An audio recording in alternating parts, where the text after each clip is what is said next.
それでは定刻となりましたので始めさせていただきます。本日は大変お忙しい中、公益財団法人笹川平和財団およびジョージタウン大学女性平和安全保障研究所主催国際シンポジウム平和と安全保障における女性のリーダーシップにご来場いただき誠にありがとうございます。まずはじめに、主催者を代表いたしまして、笹川平和財団常務理事、茅島信子より、開会のご挨拶をさせていただきます。どうぞよろしくお願いいたします。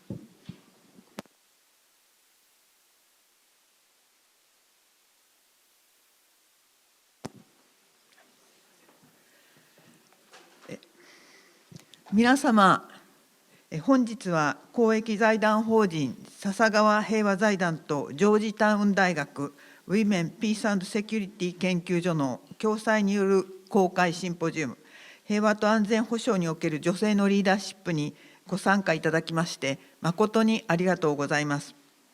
笹川平和財団常務理事の茅島信子でございます。主催者を代表して一言ご挨拶申し上げます。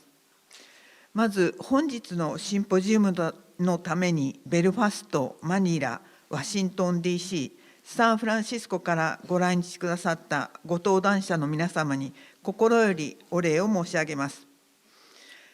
北アイルランド紛争におけるグッドフライデー合意の実現に中心的な役割を果たされ、その後も生涯をかけて合意の履行に尽力されてきたモニカ・マクウェリアムズさん、そして首席和平交渉官としてフィリピン・ミンダナオの和平交渉を成功に導いた世界で初めての女性指導者であるミリアム・コロネル・フェレールさんを本日お迎えできましたことは私たちにとって大きな喜びでございまして光栄でございます。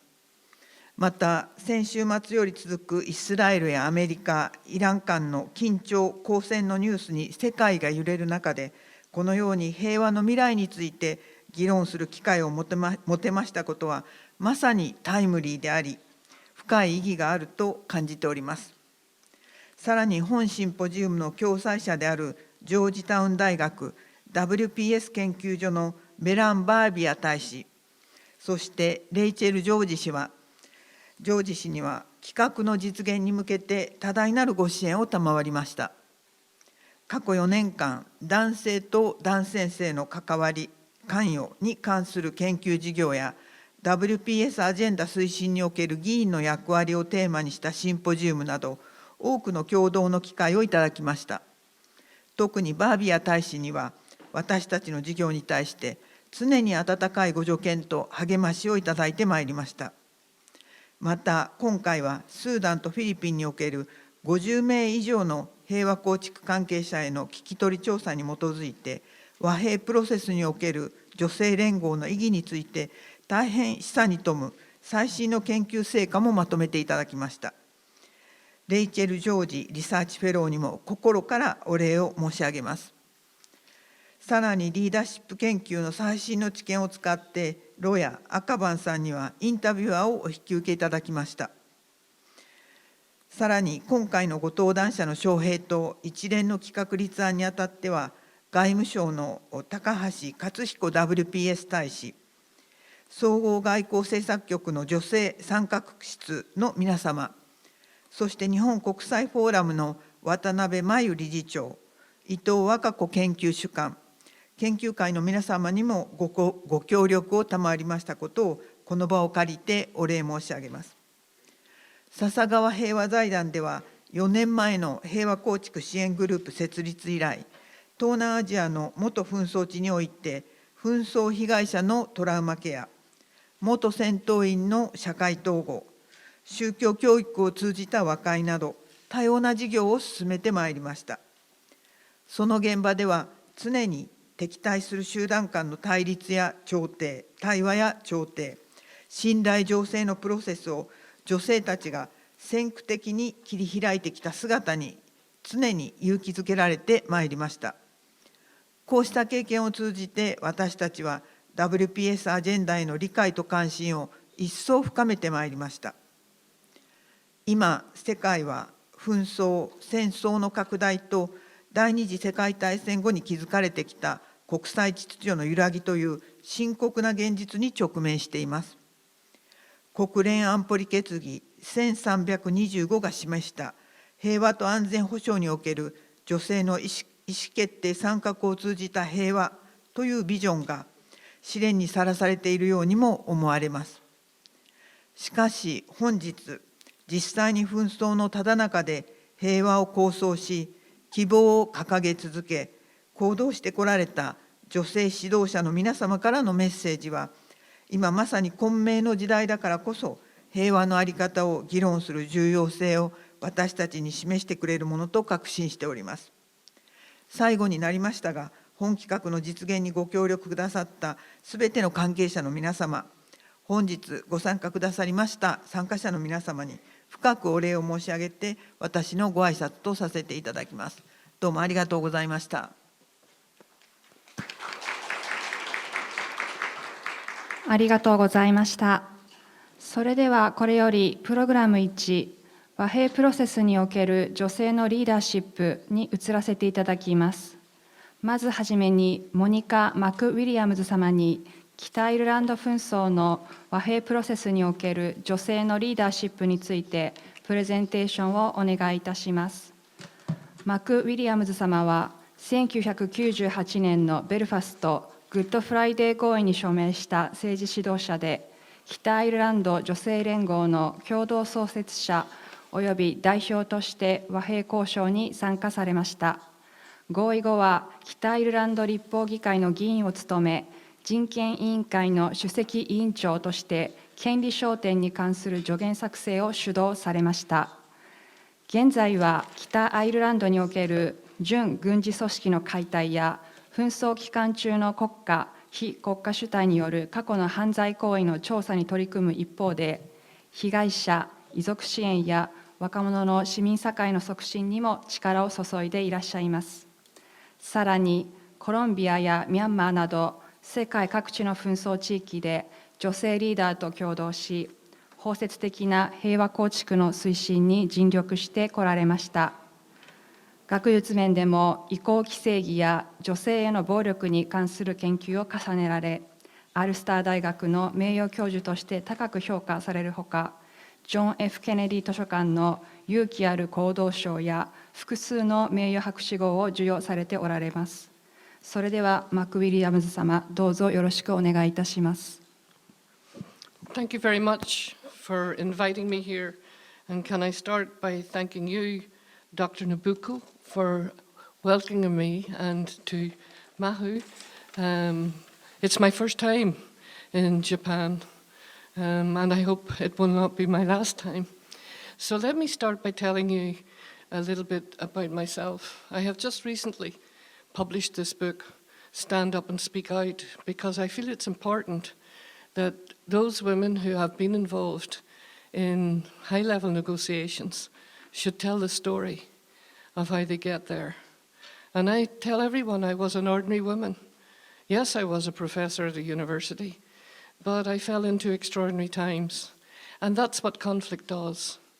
One day you're in peace, and then one day you discover that all hell has broken out around you. So the book tells the story of my childhood, my values. How did I get into positions of leadership? Because your values are very important. And how I went marching for civil rights. And really it's a story of civil rights, human rights, women's rights. And today I spend my time working with women all around in the world in different conflicts, talking about the importance of having women at the table. So I'll tell you, how did I get to the peace table? It was said of Northern Ireland and Ireland that we were in an intractable conflict, that it was never going to end.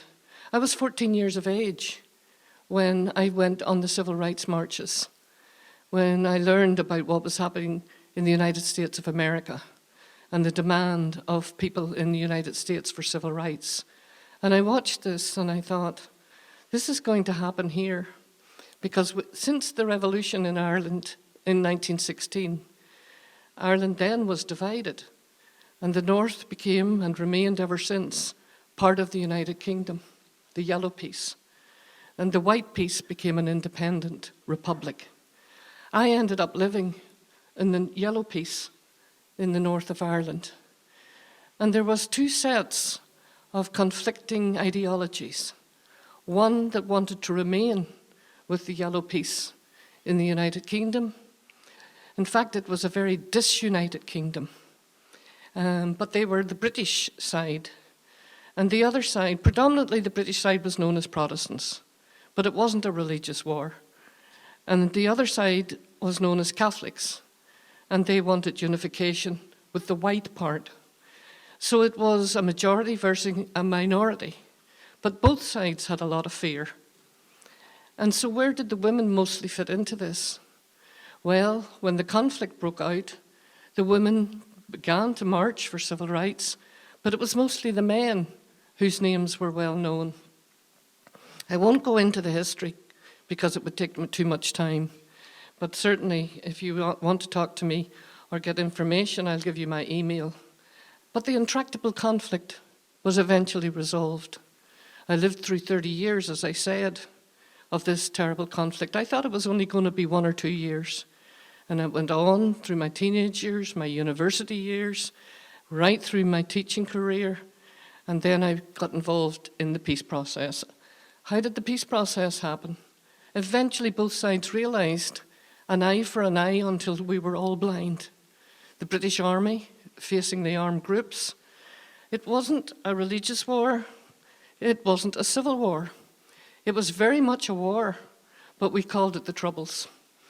So in 1996, after a series of failed negotiations, there was a ceasefire on all sides, a stalemate. A referee was needed. And so we decided that there needed to be elections.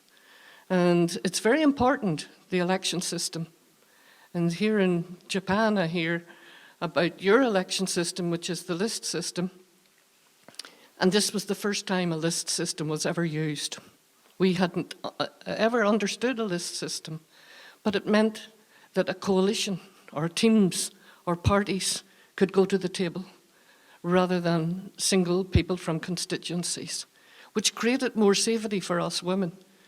So I decided that we should form a coalition of women from both sides and also women in the other parties to come and join us to ensure there would be women at the table. When we wrote to all the parties and said, how many women are you putting at the table? They didn't even have the courtesy to answer our letters. So we decided we would organise within 6 weeks. No resources, no money. We didn't even know what a mobile phone was. No offices. But we got organised and we got elected. So it does show that when you have the networks in place, and the men used to say to us, where did you come from? Did you fall out of the sky? We said we've been here for 25 years in all kinds of organisations, in civil society, in every issue and every problem we had a solution, but you never came to talk to us. And we do believe we should be at the table, so we stood and we got elected. Not everybody wanted the armed groups at the table. They were known as the warlords, but not every group wanted the women at the table. So in the book, I talk about the misogyny and the hatred of women and what they called me and what they called my colleagues.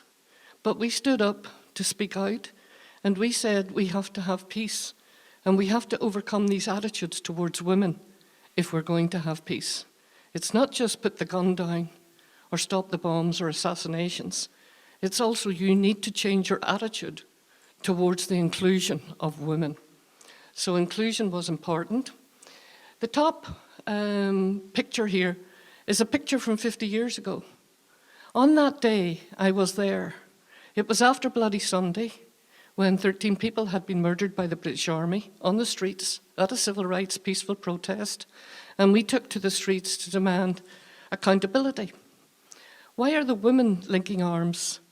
They are linking arms to say to the men standing behind, today is our day. We are going to be at the front of this march. Otherwise, we will be a footnote in history. and no one will know that we were the organisers of all these marches. So it's a wonderful picture, and it is the only picture that is available in the archives.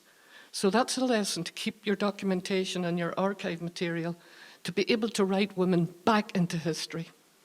So it's over, but when is it over? When is a war ever over? So first question is, if the old system doesn't work, then do something different. Be inventive. And if they say to you, why should we have women at the table? Say, why not?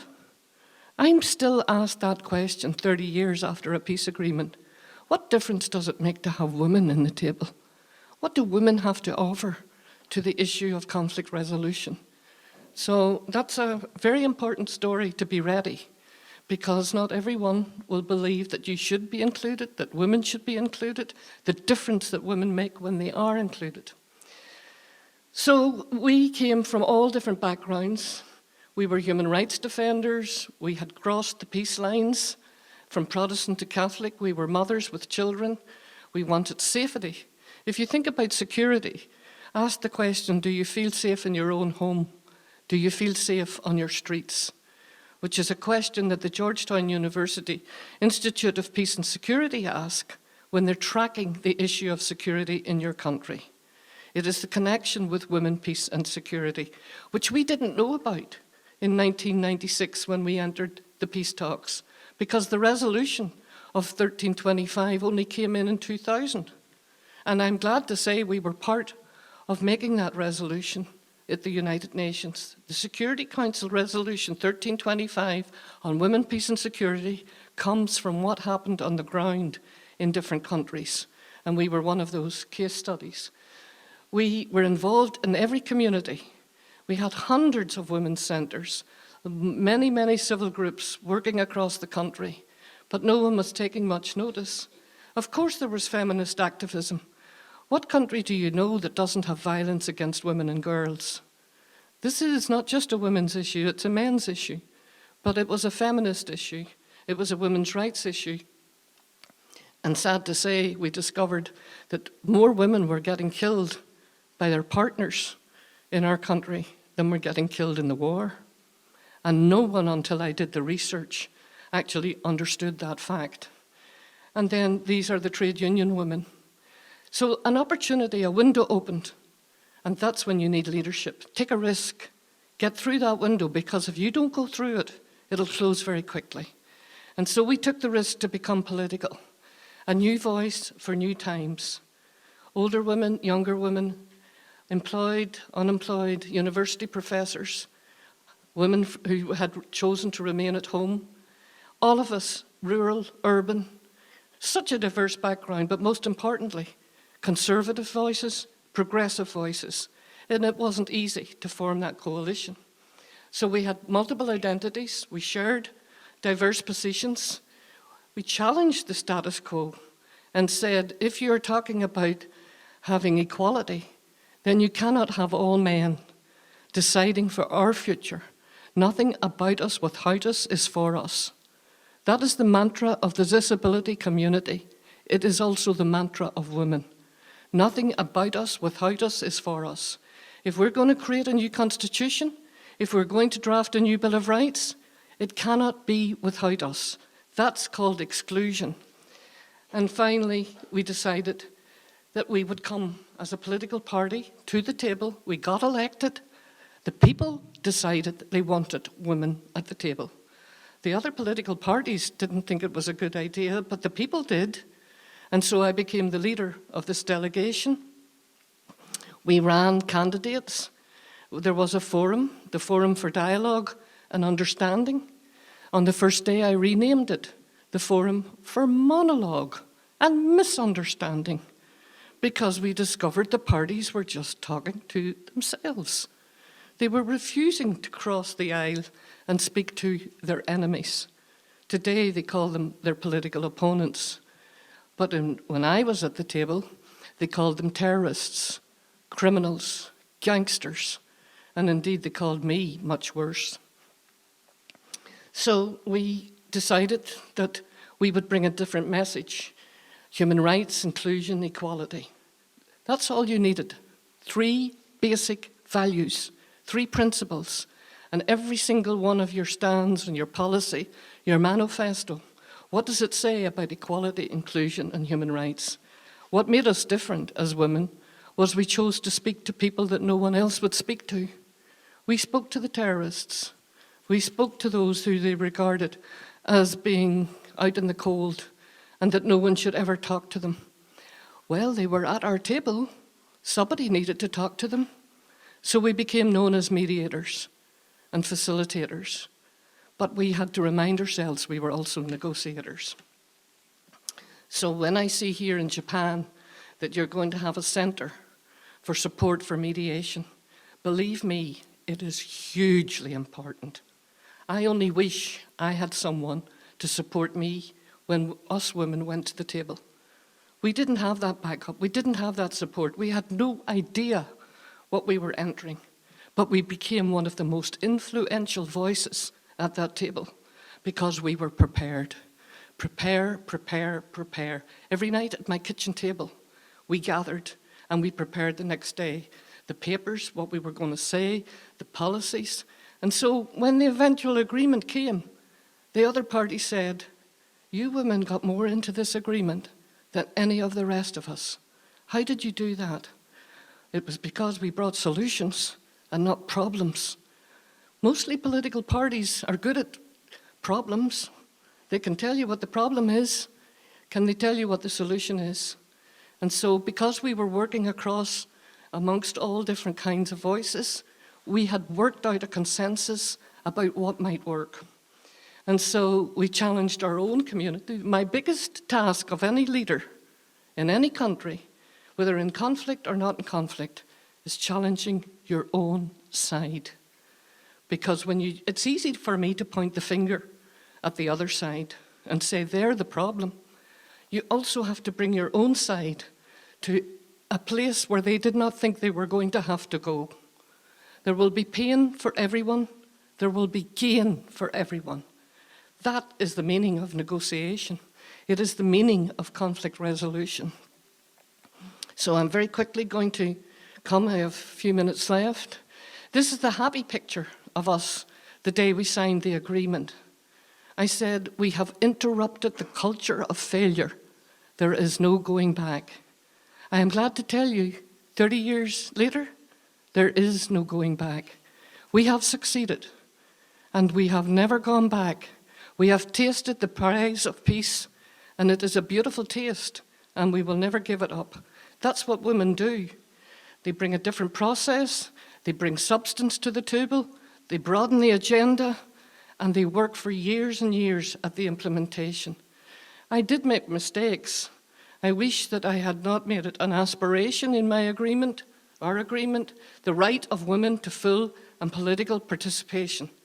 It's in the agreement. It was an aspiration. It should have been a mandate. It should have had timetables. It should have had targets. And I hope here in Japan that your caucus on women, peace and security will actually have some timetables and targets and benchmarks for how you're succeeding as you progress. Yes, expect all the insults. Yes, expect all the pushback. But the price is bigger. The prize is bigger. And so keep working. I put this on because the Japanese is upside down. But the Japanese journalists came to Northern Ireland and covered our story. And it's when I send this to people in Japan, they say, that's the wrong way around. But it's purposely I do it because our media, our television, showed that everywhere. How are these women making such advances? This is a funny poster that we had everywhere. Wave goodbye to dinosaurs. The other politicians didn't like being called dinosaurs, naturally. But, you know, they were stuck. They wanted to go back, not forward. And so the newspapers started writing. So my final messages here would be get champions on your side. Of course, Hillary Clinton came 30 years ago, and she's come ever since and been a good friend. Mandela was fantastic. We reached out to South Africa. Milan Verveer, who's sitting here in the front row and who you'll hear from later, also came with Hillary Clinton, who was First Lady at the time, and has never left. So continuity of champions. And that's another message for Japan, that when you join and help and do back channels, and again this Centre for the Support for Mediation, there'll be continuity there. You just don't go in and come out. You keep at it and you give a voice to the voiceless, because women's voices are vital voices. I put this photo of Martha Pope, who was the technocrat. She was the technical assistant. It's really important for women in leadership to have people to give them backup. What are the rules? What are the procedures? If you go into this, do you know what you're going into? And Martha Pope, who was the chief of staff of the chairperson of the negotiations, helped us in that process. And of course, President Clinton. But these people are important, and Miriam will tell you also that she has formed a group of ambassadors to help women in their leadership role, and it is so important. So from all different directions, find those who can help women in leadership. So importance of inclusion. Don't forget civic society. Yes, there'll be an emphasis on politicians, but civic society have a lot, and this is where Sasakawa Foundation and Nippon Foundation are so important here in Japan. The agreement itself needs to be comprehensive. The women need to be able to say, do I see myself in that peace agreement? So we tested our agreement the night before it finished and asked, if we go to the people tomorrow, will they say to us, is there anything here that also means and speaks to victims? Because women were predominantly the victims. Speaks to the future generation of children and young people. Those education, sustainable peace, that's what we put in. And of course, reconciliation. This is the hardest part of all. 30 years later, I'm still working on enforcing what we wrote in 1998 on the day it's called Good Friday. And I said, I hope every day will be a Good Friday. And I'm still saying that 30 years later. But who helps in this? It's other multilateral people in other countries, your friends, your allies. And that's what I find. And that's why I'm now prepared to give back. Because South Africa gave to us, the United States gave to us, so many other countries, European Union. And now it's time that we are able to say, here is what works and what did not work. And that's what leaders should do. So my little boy was 8 years old, he's now 40. And so he has grown up in a way that I did not. He has not had to face bombs and bullets or attend funerals. He's able to live in safety. So I say to people, I have worked all my life on domestic violence. Leaving a violent husband or partner is not an easy thing, and it will take a long time. It's a process. But so many of the support services accept that it's going to be an event. It's not an event. A peace agreement is not an event. So it requires pragmatism, persistence, and perseverance. It requires women, and it requires us to understand what we learned. So I'll finish by saying that you broaden the agenda, you need to have guarantees. Most importantly, you need monitors and oversight. And that's where the international community, as well as domestic organizations like Sasakawa and others, come into play, along with the UN and your special envoys. So how do we begin to address interests that lead to sustainable peace in a world today that we're facing some of the worst wars that no one could ever have imagined? They're talking about military means of dealing with resolving a war's end. They're not talking about human security. And that really concerns me. You have to broaden the focus of when you get to resolve a conflict. It's not just the ethno-national issues. It is the future of the next generation.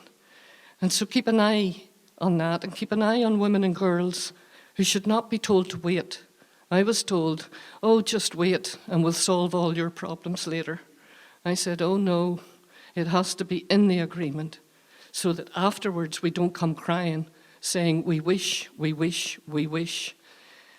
And so these are the countries now that give me despair, and some give me hope. I've worked with the Afghan women who are now facing the Taliban in a way that we never imagined. But I also faced the Taliban. They don't like it that I call them the Taliban. Every country has their Taliban, the ones who want to exclude women, not have women. Unfortunately, they're not even allowing women to be educated. And this is Myanmar, where I was in Kachin, and they also are facing a military problem. But the bottom gives me hope. Colombia women wrote their peace agreement, were involved in their peace agreement, and are celebrating that they still have their peace agreement. And here is the best story. Syria now has a transition.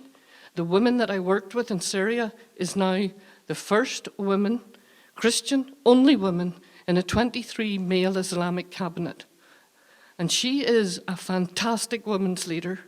So 13 years ago when I worked with her in women in peace-building circles outside of Syria, did I ever dream, or did she ever dream, that one day she would be leading in her own country the transition from a terrible war into a different, peaceful, hopeful Syria.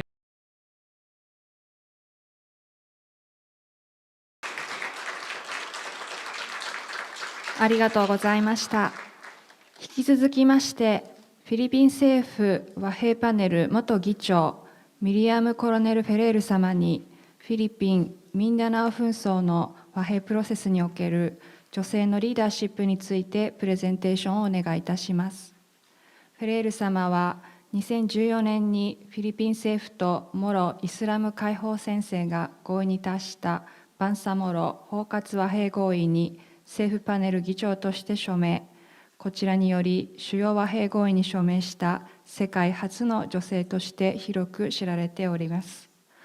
2010年に秋野三世大統領から政府交渉チームに任命され、2012年に議長に就任して以来、和平交渉プロセスを主導、合意締結後は2016年までその履行監督に当たられました。それではフェレール様、どうぞよろしくお願いいたします。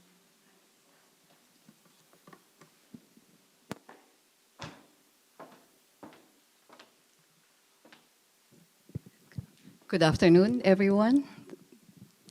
Dr. Nobuko, Maho, thank you very much for bringing us here together again with Melan and Monica and Rachel and everybody else, and ladies and gentlemen. I cannot start with not by saying thank you to Japan. Thank you to JICA. Here we have Dr. Ochai-san here with us representing JICA, who's lived in the Philippines for the longest time in relation to this work. And I have a picture here of how Japan particularly helped us in our peace negotiations. And I thought I'll start with this. This was an extraordinary meeting. The negotiations was not moving forward. It suffered a major breakdown, the ceasefire. We were newly constituted by the president, and the MLF, the other party, was very angry at us because they really distrusted the government. And then the president said, why don't I meet with the MILF, with the head of the MILF, the members of the Central Committee, because that could break the ice. If they see the president meeting with the leaders of the armed group, they might feel that you can trust this president. So this was a very important trust-building moment. And the country that helped us make this happen is none other than Japan. So you have the picture here of Anna Crown Plaza. I took it while going from the airport to here. That's where we had our meeting. All the members of the Central Committee, the cabinet of the president came over, us in the negotiating team, just to say hello and then have a face-to-face between the chair of the More Islamic Liberation Front, Ibrahim Murad, and President Aquino. And this was the poor Japanese official diplomat who was supposed to be on vacation, who was in charge of organizing the whole thing for us, making sure that everything happened smoothly. The MILF were housed, and then the president was able, nobody really had to face any real danger. And that was a key moment because it turned around the situation. It was a very important trust-building moment for the whole process. And then, after we signed the agreement, JICA organized with Hiroshima University a major event that again brought us all together. The MILF, the Bangsamoro, the Philippine president, cabinet members, they came over for this event that looked at how we will move the process forward. So I always say that Japan is the one who has always been there and has never left, even if the negotiations actually took 17 years to come to a final peace agreement, and we are still implementing the agreement now on its 12th year this month, and I don't think we're even 75% done implementing. Maybe we'll never really implement 40 years now for Northern Ireland. So I just have to say that, let me start by saying thank you to Japan, to JICA, and now to Sasakawa for also doing work in our peace process in the southern part of the Philippines. So the Bangsamoro peace process really is about this. You can see the pictures here. So there was a war that had been going on for the longest time on the basis of a very classic case of the right to self-determination of a minority population in the country that feel that they were forced to be part of the Philippine Republic. First, under a series of colonial rule, Spain, America, and then the independent republic, when they really had their own history, they had their own statehood, way ahead the Philippines became a state. And I mean, these are all the discourse and the fact that they are also quite different from the rest of the country which have been Christianized. You know, Manila is up there, and when we refer to the Bangsamoro, it's down here. So you can see also the center-periphery dynamics taking place in all aspects, whether it's politics, culture, economics. They feel so alienated. They have always felt alienated from the rest of the country. So that was the problem. The challenge was how to find a good solution without breaking up the country. And finally, we were able to achieve that by putting up in a comprehensive agreement on the Bangsamoro, a set of provisions that basically allows them to exercise the right to self-determination, the right to self-governance, plus so many other things that will help them catch up. So this was our signing ceremony, and what makes it a little bit somewhat unique, maybe not a little bit, you saw in Monica's picture there were only 2 women in a group of how many members of parliament, but here in a 70. In our case, 1/2 of the government signatories were women. That's a big 50% signing an agreement, but only on one party, the government party. Unfortunately, not on the part of the more Islamic Liberation Front. I'm sure if you've seen other photos, you will see that it will be mostly men in the picture. In a lot of these negotiations, it will be largely men. And this happened way much like 16 years after Good Friday, which means that to a certain extent we have advanced. I mean, the Women, Peace, Security Resolution 1325 was in 2000, and this is 2014. It's a slow movement, but at least we can see some of these positive things starting to happen. Of course, Colombia also upped the ante when it comes to peace negotiations. So when you think about it, why were there very few women in track 1? And I'm trying to address this in our context, but I think it will also be applicable to so many other contexts. First of all, it was how peace was viewed. I think it's very clear that it was usually perceived from a very, very narrow perspective, which is a military perspective, national security perspective, and not something that is really broader in terms of socioeconomic, social justice, and everything, or what we would call human security. Then, on another big reason is that the institutions involved in the war are also male-dominated. The church, the military, the bureaucracy, the legislature, as well as the different religious institutions. Then we can talk about the usual biases that confound, that are faced by every woman, whether it's religious, cultural, folk, or all of these barriers that are put against women so that they actually don't get acknowledged to be part of this decision-making process. And the fact that men were usually the appointing officials, which meant they knew more men. They went to school with a lot of men. They became friends with a lot of men. So when they're looking for people, they know a lot of men. They know less women. And I will give you a good example why it made a difference that when women started to do the appointing, they actually brought in a lot of women. And then finally, of course, related to human security, the focus was not so much on the people, but on the combatants. So in our context, again, what happened which allowed this kind of positive development? I mean, like Monica, I was an ordinary person. I was a peace advocate, okay, we were advocates, human rights, anti-dictatorship, because we went through a dictatorship. Then we advocated for peace, but to get up there and be appointed to become part of the negotiating table, which were traditionally led by ambassadors, generals, cabinet secretaries, was something phenomenal in a way.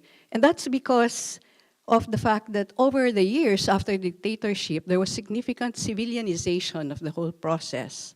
I mean, there was this greater realization that this is not just a military issue, that it was something that involved communities, and therefore there was like this sense, common sense, to actually appoint people from other fields of expertise, as well as, of course, the issue of geographic representativeness. Then, as I mentioned, there was a moving away from frameworks. Human security discourse was quite prominent in the 1990s, if you remember. So it was already embedded in national government policy. And then the fact that there are also women in positions now who were appointed to be part of the decision-making meant that they knew women that they could bring into the process, plus followed by strong civil society lobby to include gender agenda in peace talks, and then also the adoption of institutional tools, like precisely UN Security Resolution 1325, and all of these other gender-related conventions, treaties that were now part of the law of the land. Coming from a dictatorship, we had a very progressive constitution. So let me just tell you how it's not a hard and fast rule. Men also could appoint women, and some women probably do not like to appoint other women. But the fact is, for most parts, women appointed women in this process. So for example, you have Teresita Quintos Deles, who was the presidential advisor on the peace process. And she told the president that I will be the best person for this. The president was actually skeptical, not because he said, I am not against women, but it's an Islamic movement ready to face a woman across the table. And it was a valid question because when they learned that I was being considered, they actually put out statements saying they don't want a woman to be on the other side. Why? Because they don't quarrel with women. Of course, we quarreled, but that's the whole idea. It's that kind of, patronizing attitude, and they felt that it will tie their hands. They will have to be gentlemen in the negotiations. They want that. They were angry, right? So, but she convinced the president that there could be no other person better to take on this job, especially when the previous chair was now appointed to the Supreme Court. And when we got in, we started appointing more women. Up there is the Technical Working Group on Normalization. That's the group that decides on what happens to the weapons and combatants. And the chair is led by a woman. All the rest are generals, colonels and majors, and local government bureaucrats, because they were important to be part of this discussion. But the chair was a woman. She was the Director General of the National Security Council, and she called generals by their first name. She knew all of them. And she was the perfect choice for this, because then she also made the approach with the other side, commanders on the other side who were part of the working group of the MILF, really more congenial rather than competitive. When we put up the third-party monitoring team, each party, the MILF and government, was allowed one person each to nominate, and we knew they will be nominating men, so we nominated a woman. The same with the Independent Commission on Policing. We have here a woman police general, the only woman again in the team. And then the third party, the transitional justice, we also appointed another woman, so that you have two women, the Swiss expert, and another man from them. But even the international community, through the International Contact Group, they only had one woman. Even if you have countries, Western countries sitting here, but they actually ended up really not being conscious of the fact. So you can see throughout that what we did was to normalize the presence of women inside the room. It's not abnormal. It's not normal to have only men talking about the future of a country, but it's normal that you have all of these women, young and old, doing part of the work, right? So it's a partnership. And I can tell you that we did prove ourselves. We signed the annex with only 4 women on the other side of the room, because we were extending the talks. On the 10th day, all the men had to go home for one reason or another, and they left us 4 women to finish the annex on revenue generation and wealth sharing. So you can see they were all, except for one woman on the other side, only 4 of us, nobody else left to finish the job. But we stayed on because we thought that we could secure this now, and we have to finish it at 10 p.m. during Ramadan, finish it at 10 p.m. and sign by midnight when the documents were ready for signature. So how did we convince the other side that it was important also for them to not only include women's agenda, but also to have women inside the room? So Parity of Esteem, because they all went to Northern Ireland and learned from your process, and they liked a lot about how Northern Ireland framed it, a Parity of Esteem between the British and the Irish. And we told them, you want parity of esteem between the Filipinos and the Bangsamoro. How about parity of esteem between men and women? So the concept was hard to get around with, right? So eventually they became more open about it. Throughout the talks, they would have 1 or 2 women in their team, and they were very good. They were lawyers. They were doing a lot of the secretariat work, even though they had an all-men secretariat. But they were actually doing the work. And eventually, we had more women in the room coming from our side as well as their side, working together. But basically what we're saying, this is a partnership. This is not an all-male event. This is a partnership between men and women, and working together, we can finish this agreement. So eventually we found out that, well, I think there's some attitudinal change. For example, when we did our press conference, I noticed that the chair of the MILF panel was now talking about he or she. He was starting to change his language. And when we had our press conference, this was the first time we sat together, because they wouldn't sit beside us. We would always be facing each other. But now that we signed the agreement, they said, oh, we're no longer counterparts, he told me. We're now partners, and now we can sit together. And he generously invited the woman to sit with him for this press conference. Even though the woman is not a member of the panel, she was a consultant. But because they knew there would be a woman there and they wanted to show, hey, we're also open to gender. So it takes a long time. And initially, it was very difficult to introduce elements, gender provisions in the agreement. But over time, it became easier. So you can see here several provisions about representation of women in the new autonomous government, the right of women to meaningful political participation, specific provisions on the powers for women, the need for consultation, development programs for women, along with the youth, the elderly, the labor, other indigenous communities, and differently abled. A gender and development program, including 5% of the budget. And then for when it comes to socioeconomic benefits, also benefits for women in the auxiliary forces, because it's always contested whether auxiliary forces are combatants or not, but they should not be ignored. I guess they're fighting for this now, that they get their share in the benefits coming from decommissioning.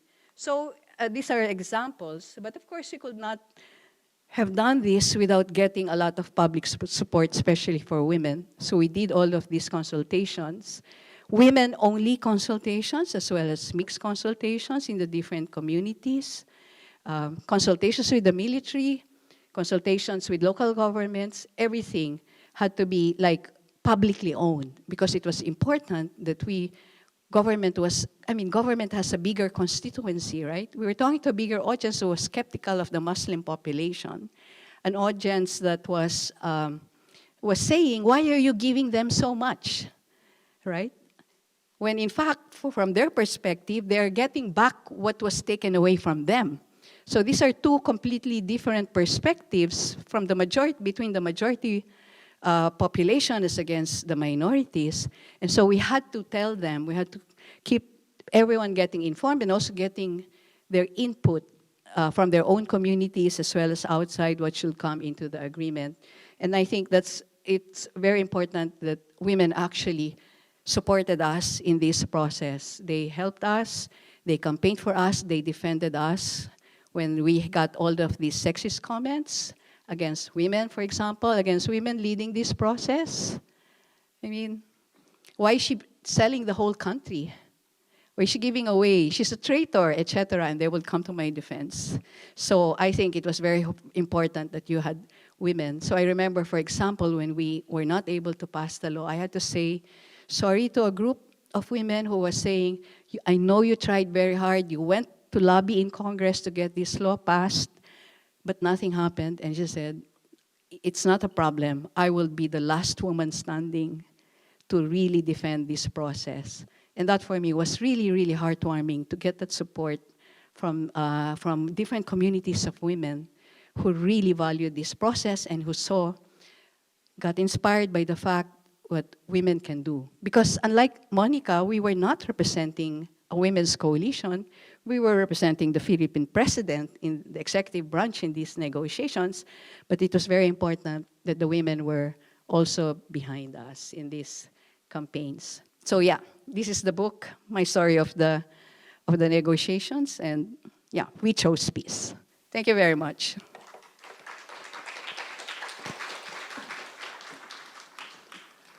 ありがとうございました。引き続きまして、ジョージタウン大学女性平和安全保障研究所研究員レイチェル・ジョージ様に笹川平和財団と共同で進めております研究 WPS アジェンダ推進のための市民社会連合構築の研究結果についてプレゼンテーションをお願いいたします。ジョージ様はジョージタウン大学女性平和安全保障研究所のリサーチフェローとして女性の参画や平和開発に関する研究を主導されております。それではジョージ様、どうぞよろしくお願いいたします。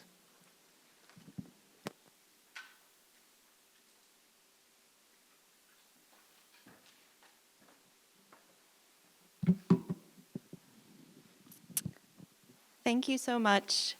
We are so grateful at Georgetown and the Institute for Women, Peace and Security for our partnership with Sasakawa Peace Foundation, which has been wonderful, supporting new research, innovative research, but also to be here today with all of you and to be standing among titans, women I admire so much who have been trailblazers in this field.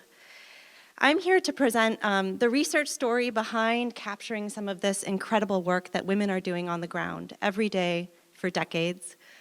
This new research that we're sharing today is really brand new. We've just come out with the findings after many months of conducting in-depth interviews with women all over the world, we've looked globally at the evidence base, but especially looked in two contexts, learning from Miriam's story in the Philippines related to the Bangsamoro, but also in Sudan, where conflict is raging on, but women are tirelessly organizing. And so we're here today to give you a sneak peek of this research that we'll be launching a bit further in New York soon, again in partnership with our dear friends at Sasakawa Peace Foundation. And this is our new report building on evidence from in-depth interviews with more than 50 peace builders from these two settings especially. And the reason for this research is absolutely urgent. It will be no surprise to those in the room, especially hearing the motivating stories from the leaders we heard from today, that the importance of women's participation, the building of coalitions behind them, is absolutely critical. Women are under new and renewed threat. So since 2010, there's been a 74% increase in the number of women living within 50 kilometers of armed conflict. This is data from our Georgetown Institute for Women, Peace and Security's index, WPS index, that measures some of these factors. And it's really alarming that potentially the world is becoming more violent today for women than it was ever before.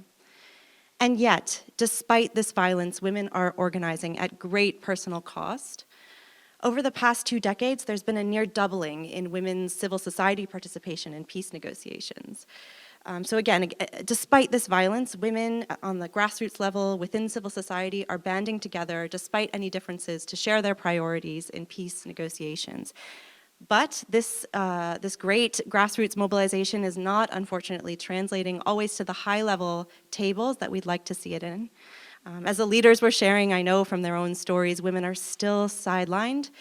We do have these incredible examples, but it's still constituting just 7% of negotiators and 14% of mediators. So there is a little bit of growth. There's these wonderful women who are trailblazing, but it's not always translating at the pace and speed we need to see. So this brings us to the coalitions behind them. We have the incredible women at the front, and we have often these civil society leaders, civil society activists behind them. But what do they look like? The research on this is really quite limited so far. There are studies that look at women's coalitions in peace and security, but there hasn't been a lot of work to define what they look like, to monitor them, to measure their work. So our study starts to do just that.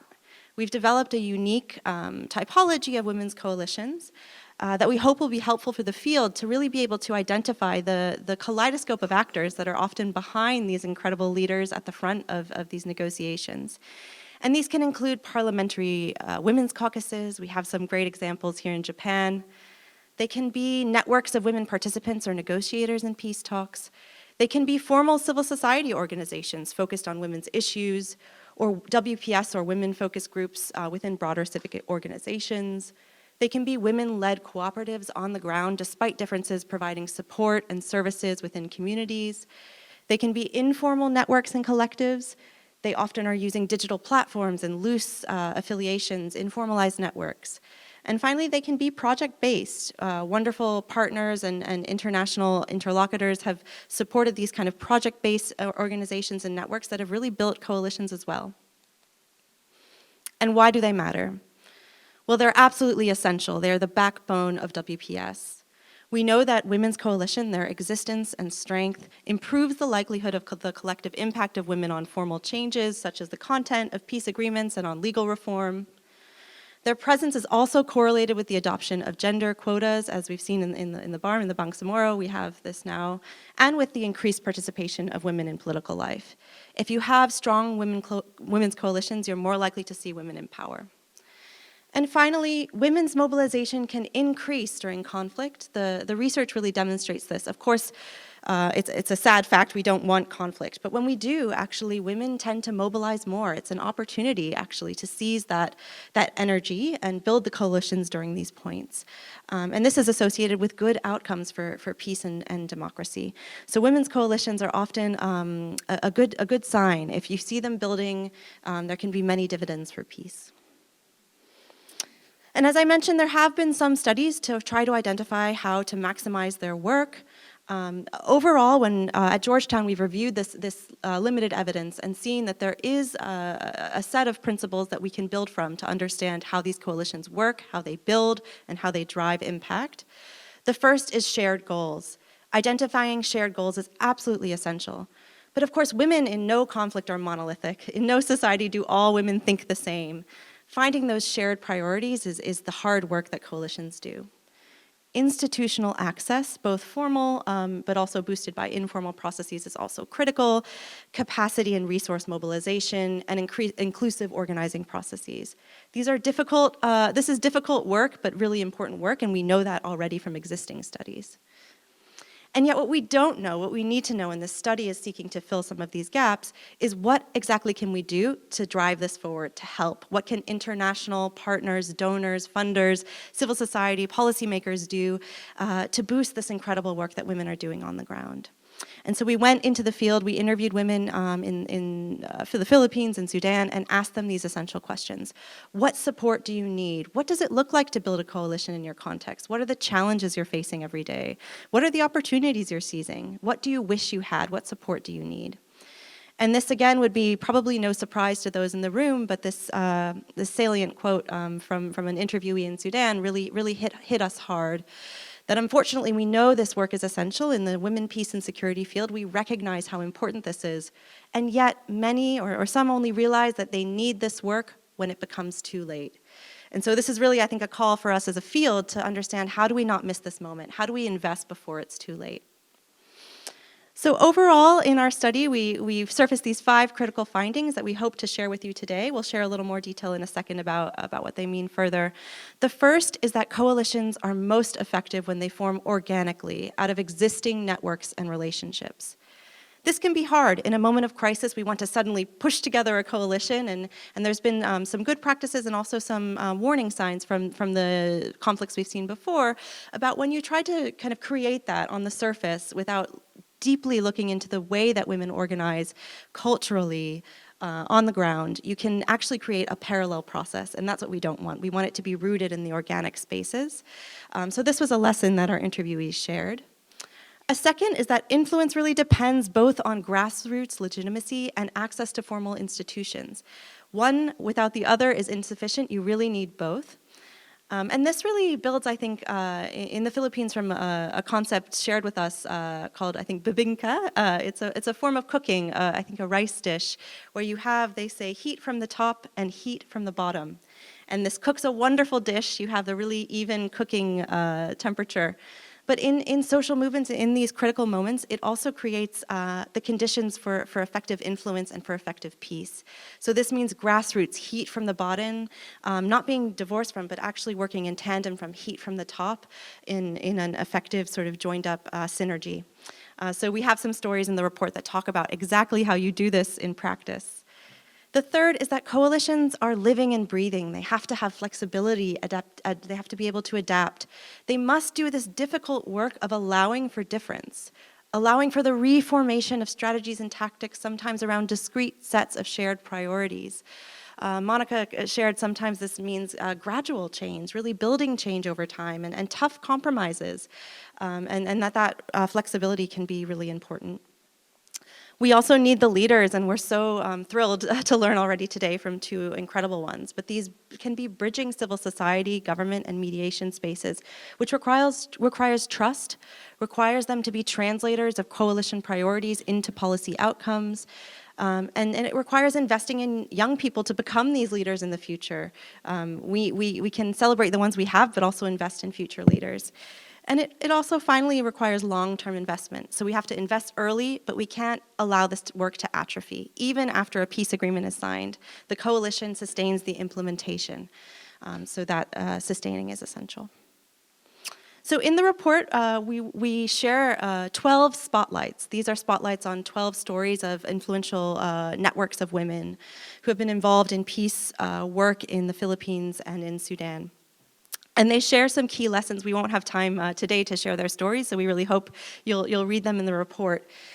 The first is the message that came loud and clear from Miriam as well as from Monica, that what the peace agreements really are is because of civil society. And it's hard when you look at who's at the table. Often civil society is not in the formal track one process. And it can be hard to measure, and as academics or political scientists, how civil society is under the surface. But there are different ways we propose that you can look at and create metrics around this process. The second is that really difficult work of combining priorities. In Sudan, women came together to peace talks in Geneva that ultimately faltered, but they had very different priorities. It was really hard to coalesce. There was lots of fragmentation. To mitigate this, they decided they needed to pick two discrete priorities. And this is hard. We might think to ourselves, you have a list of 10 priorities. You can't possibly, let go. But to them, it was humanitarian access and accountability standards for gender-based violence. Without those, they all agreed we could not move forward. And doing that hard work to focus on the minimum priorities was important. Informal meeting space is really important, women-only meeting space, but how the coalitions form are sometimes in formalized sort of network-building spaces, you can see, but they're sometimes in coffee lounges or social functions or at weddings, and safe spaces to meet behind the scenes are often important. So there's different ways they shared you can actually invest in and build these spaces. And finally, recognizing that it's messy.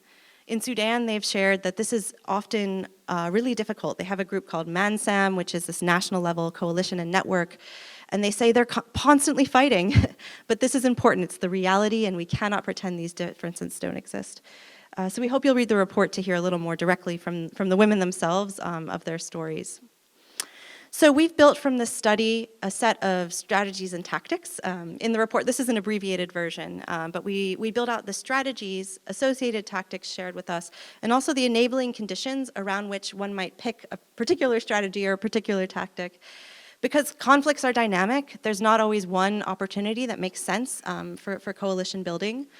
And also the tactics you can use can differ based on the environment you're in. But these really feed into those principles we shared. So the first is building the coalitions before high-stake moments. So what does that look like? What can you do to do that work? Well, one is investing. International partners and donors can do this in these long-term convenings. Women in both settings shared that the international networks that built in the 1990s and the 2000s that brought them together, they took them outside the country to meet women from Northern Ireland or from South Sudan or from settings all over the world. And this convening can be hard sometimes to measure the impact of, but years later, decades later, they felt that impact, that trust and that network building mattered. So you can think of the impact of that, not just in the moment, but how it builds over time. Anchoring the influence in grassroots legitimacy is really important, but it's also really hard to do. It requires consistent investment in community dialogues, local organizing, federated models, and inclusive consultation.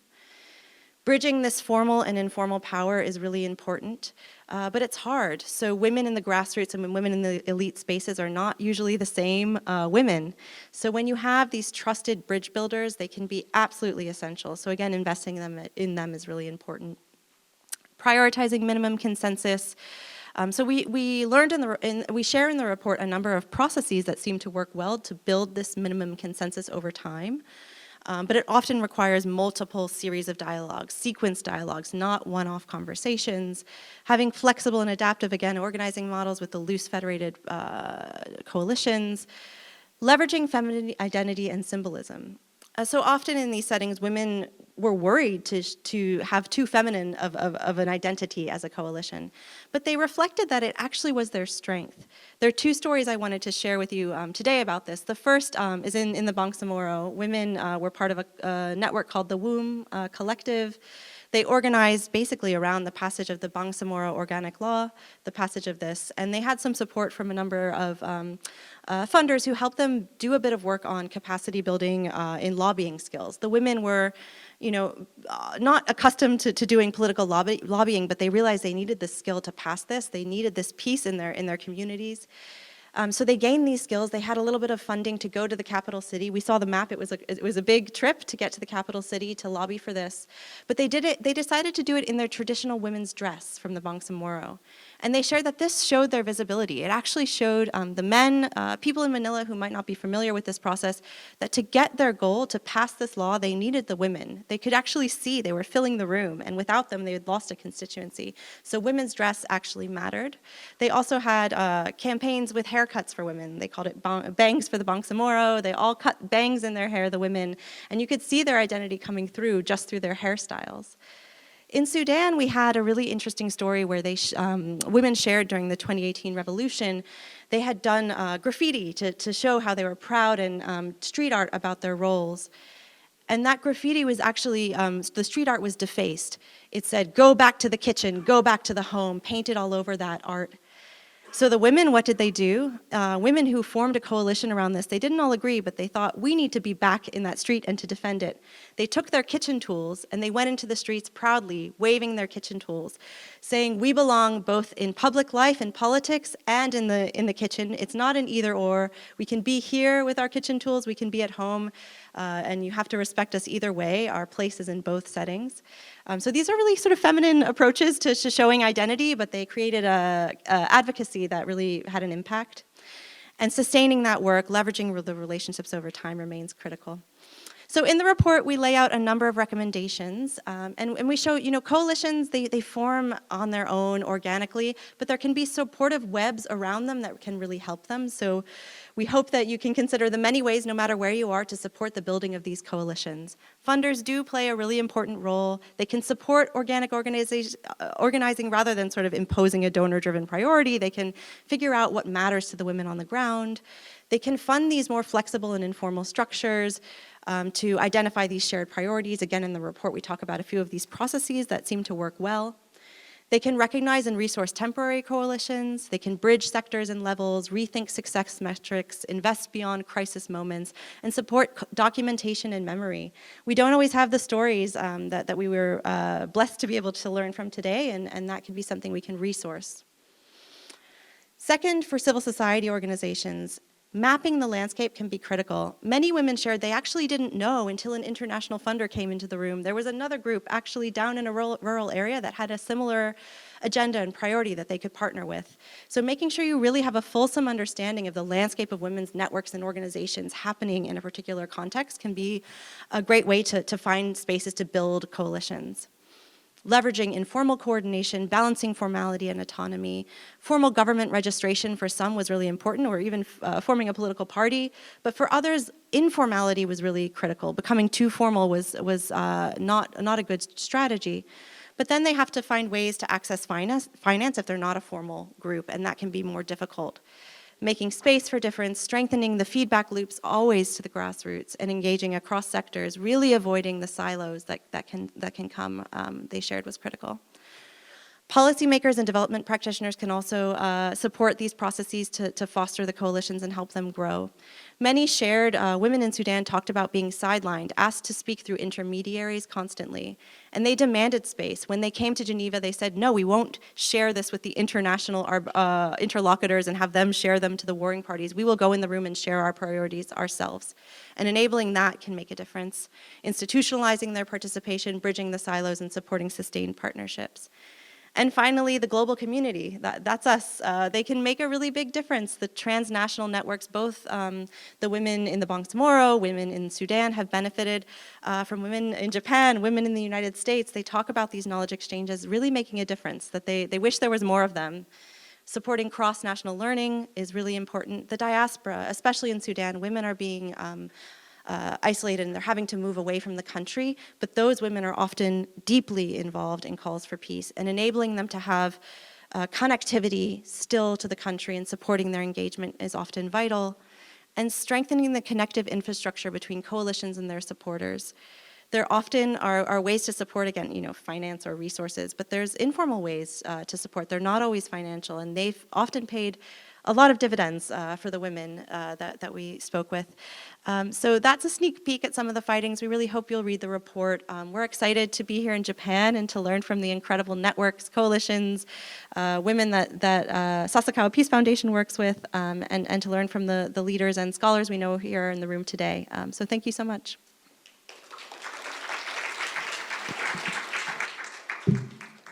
ありがとうございました。それではこれよりパネルディスカッションに移らさせていただきます。ご登壇のモニカ・マクウィリアムズ様、ミリアム・コロネル・フェレール様、レイチェル・ジョージ様は壇上へお進みください。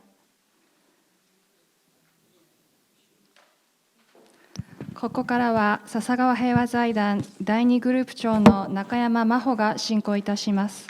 それではよろしくお願いいたします。ありがとうございます。本日第1セッションのモデレーターを務めます笹川平和財団の中山です。少し時間が押しておりまして、第1セッションは本当は20分に終わる予定だったんですが、ぜひ Q&A もやりたいので10分延長して30分までにさせていただけたらと思います。申し訳ございません。今回私たちずっとこの WPS アジェンダに関連して事業を展開しておりますが、WPS アジェンダと呼ばれる2000年10月に採択された国連決議安保理決議1325のとまたこれに続く9つの決議を総称して WPS アジェンダと呼んでおりますが、このアジェンダの一番基礎といいますか理論的な根拠として、女性が和平交渉に参加した方が、紛争も終結も成功率も高くなるし、和平合意も持続するというものがございまして、これは単に統計的なそのエビデンスもたくさん出ておりますが、歴史的経験として実証されてきたと。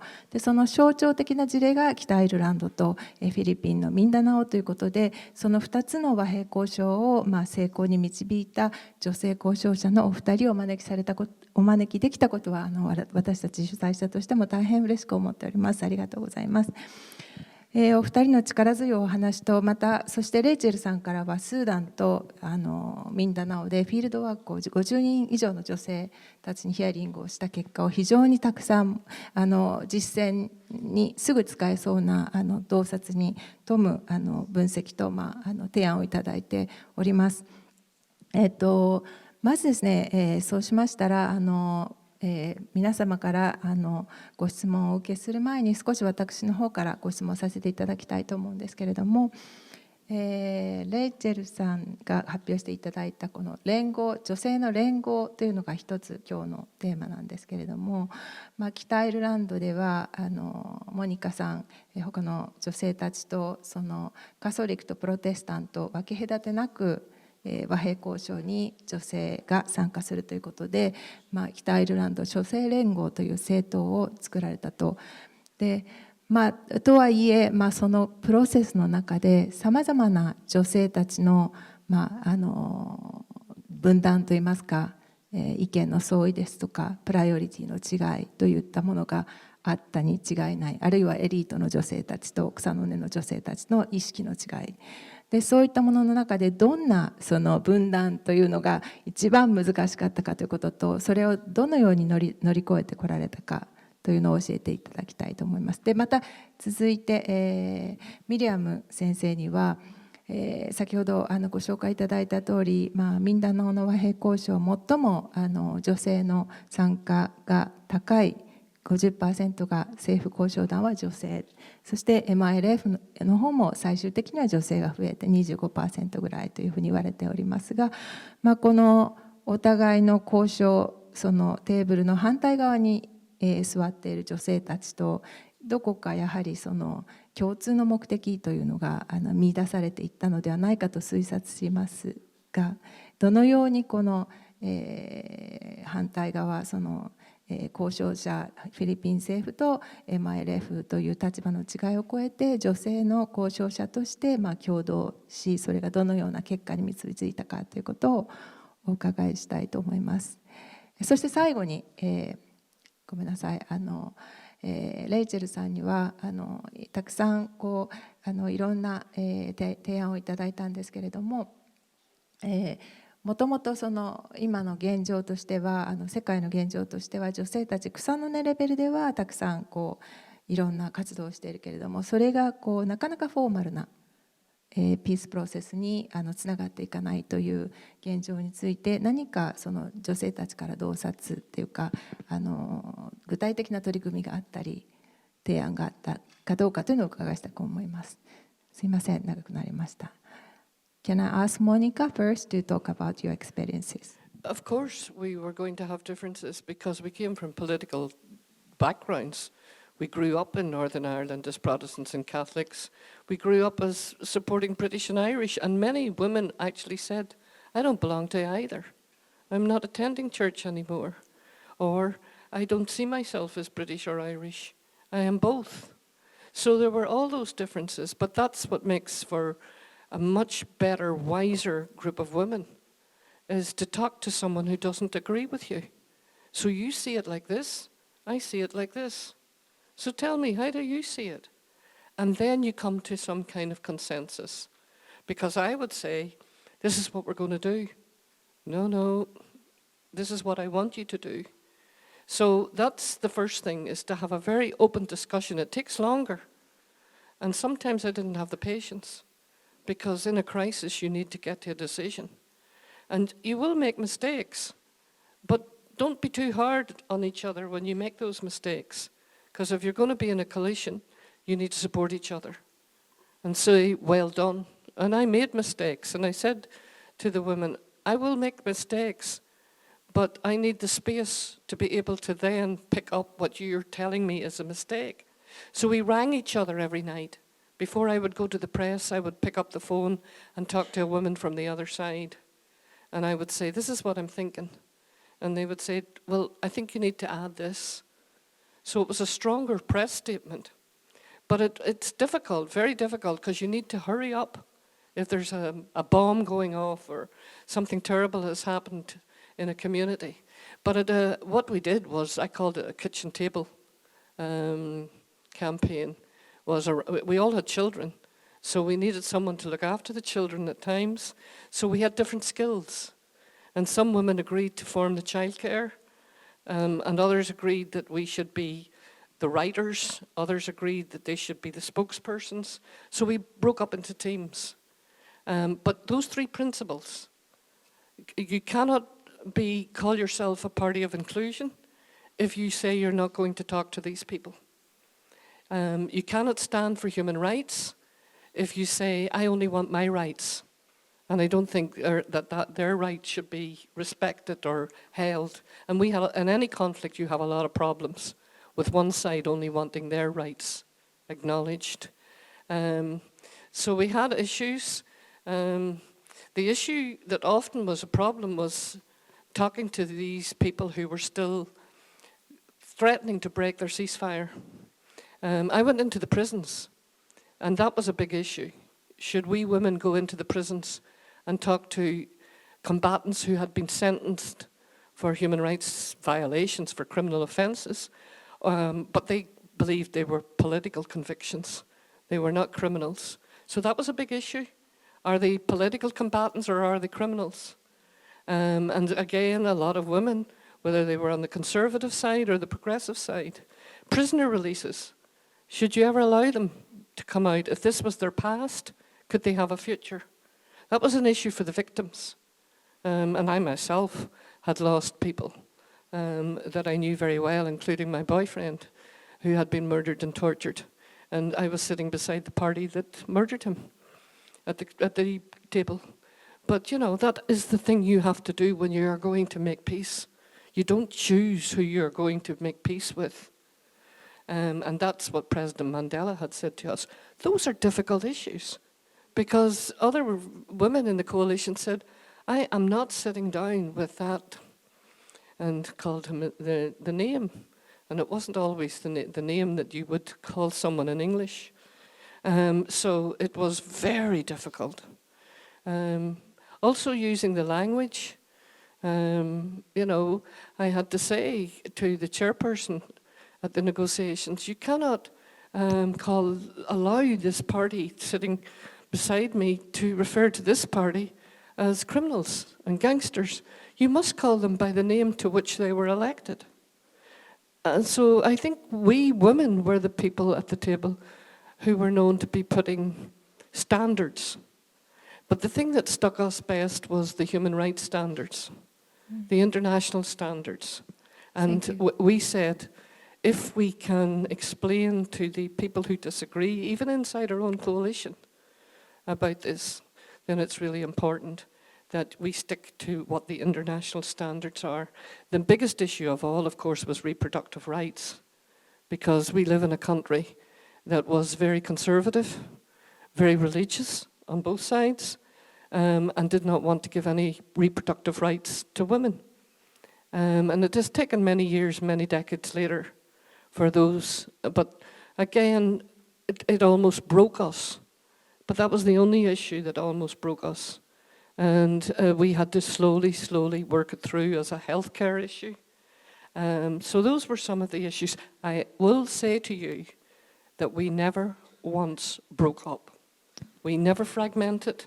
Some of the other parties were fragmenting. They thought we were going to be Madonnas. And I said, the Madonnas at this table are the men standing there shouting and screaming and banging the table and getting up and walking out and saying they're not coming back and then appearing the next day. We never left. We kept our voices quiet. We worked out what we were going to say. And I think in the end, we got a lot of credibility from the people watching what was happening. Yes, thank you so much.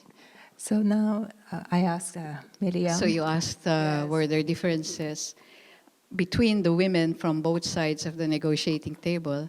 Of course, because there were very few women on the other side, we had more disagreements with the men.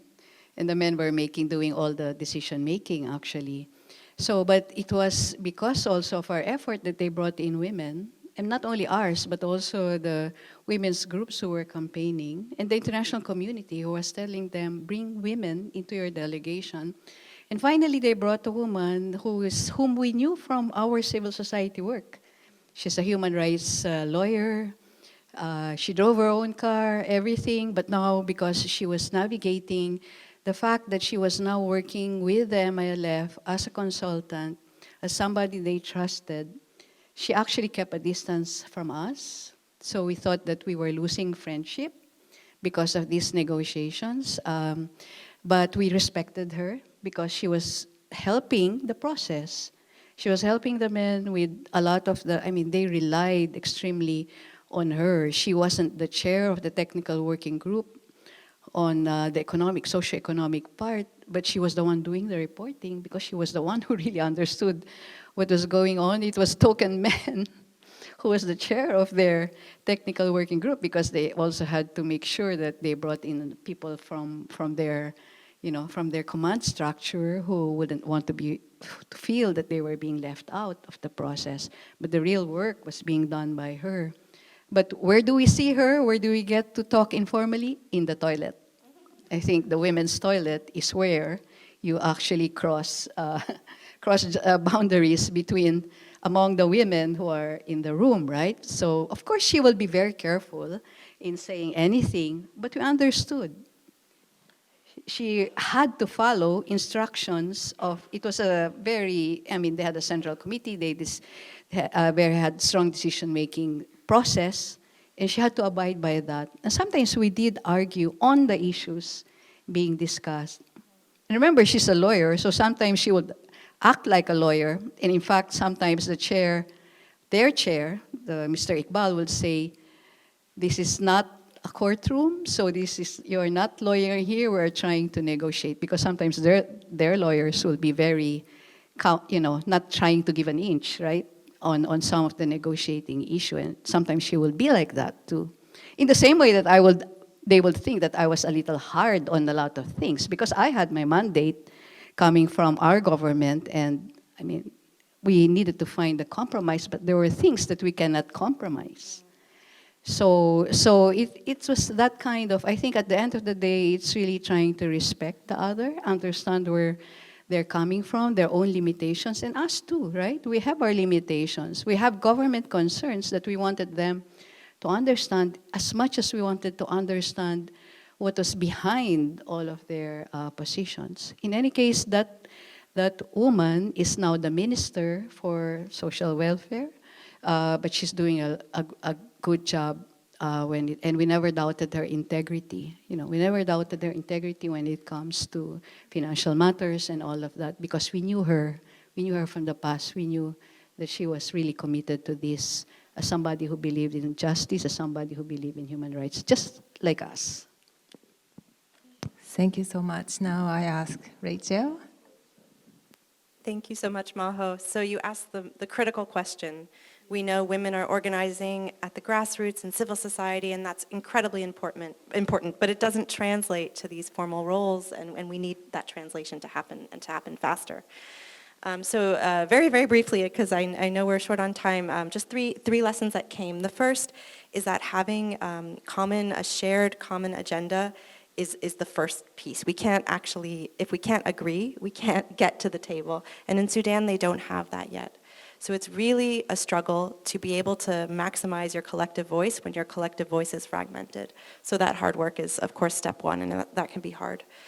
The second is that women shared that the WPS agenda, or sort of women's agenda, can risk becoming so all-encompassing, so big, and so feminized that it becomes irrelevant sometimes to those who care about the critical matters. So they shared a few things that helped them access the high-level leaders, even if they weren't those leaders, which is to every other time they would think about a women's issue, maybe gender-based violence, they would pair it strategically to sectoral issues that they knew really mattered to the people at the table. So if it was gender-based violence, well, how does that relate to something like law? How does that relate to something like humanitarian access? And they made it really, really concrete, and they worked as a coalition to define how their priority could map on to what they knew the priorities were, and they found that helpful. And the last was tokenism is a real risk. So there might be a woman leader who is at the top, but civil society often knows really well if that leader is meaningfully representing them. And enabling civil society to keep the pressure on, the heat from the bottom, to call out when that tokenism is happening, to hold the women's agenda accountable to the women leaders, and to make sure that when it's not necessarily representing all of women, that they're loud in that voice. So those are a few lessons they shared. Thank you so much. もう30分過ぎてしまったんですが、せっかくの機会なので、ここで会場から2人程度ですかね、ご質問を受けたいと思いますが、ぜひこれを聞きたいという方はぜひじゃあ今手を挙げてくださった後ろの方から先にお願いします。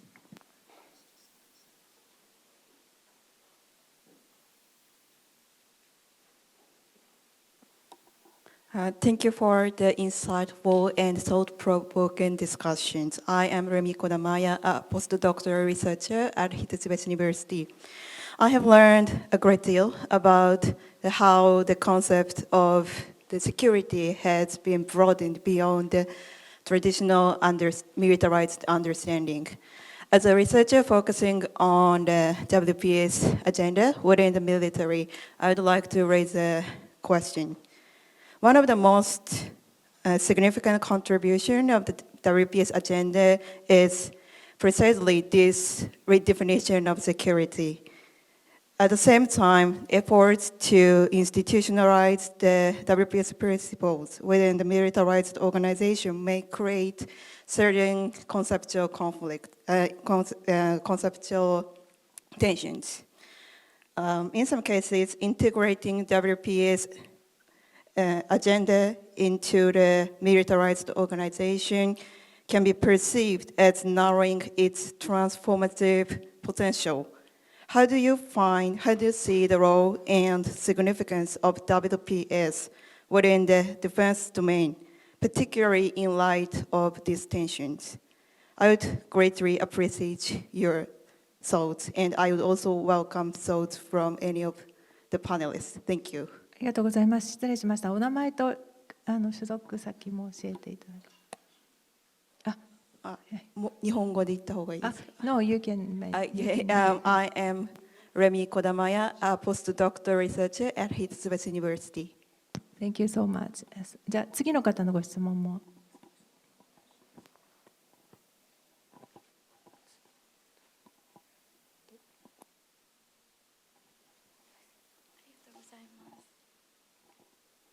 Thank you for your presentation today. I learned a lot about how women have important roles in the world.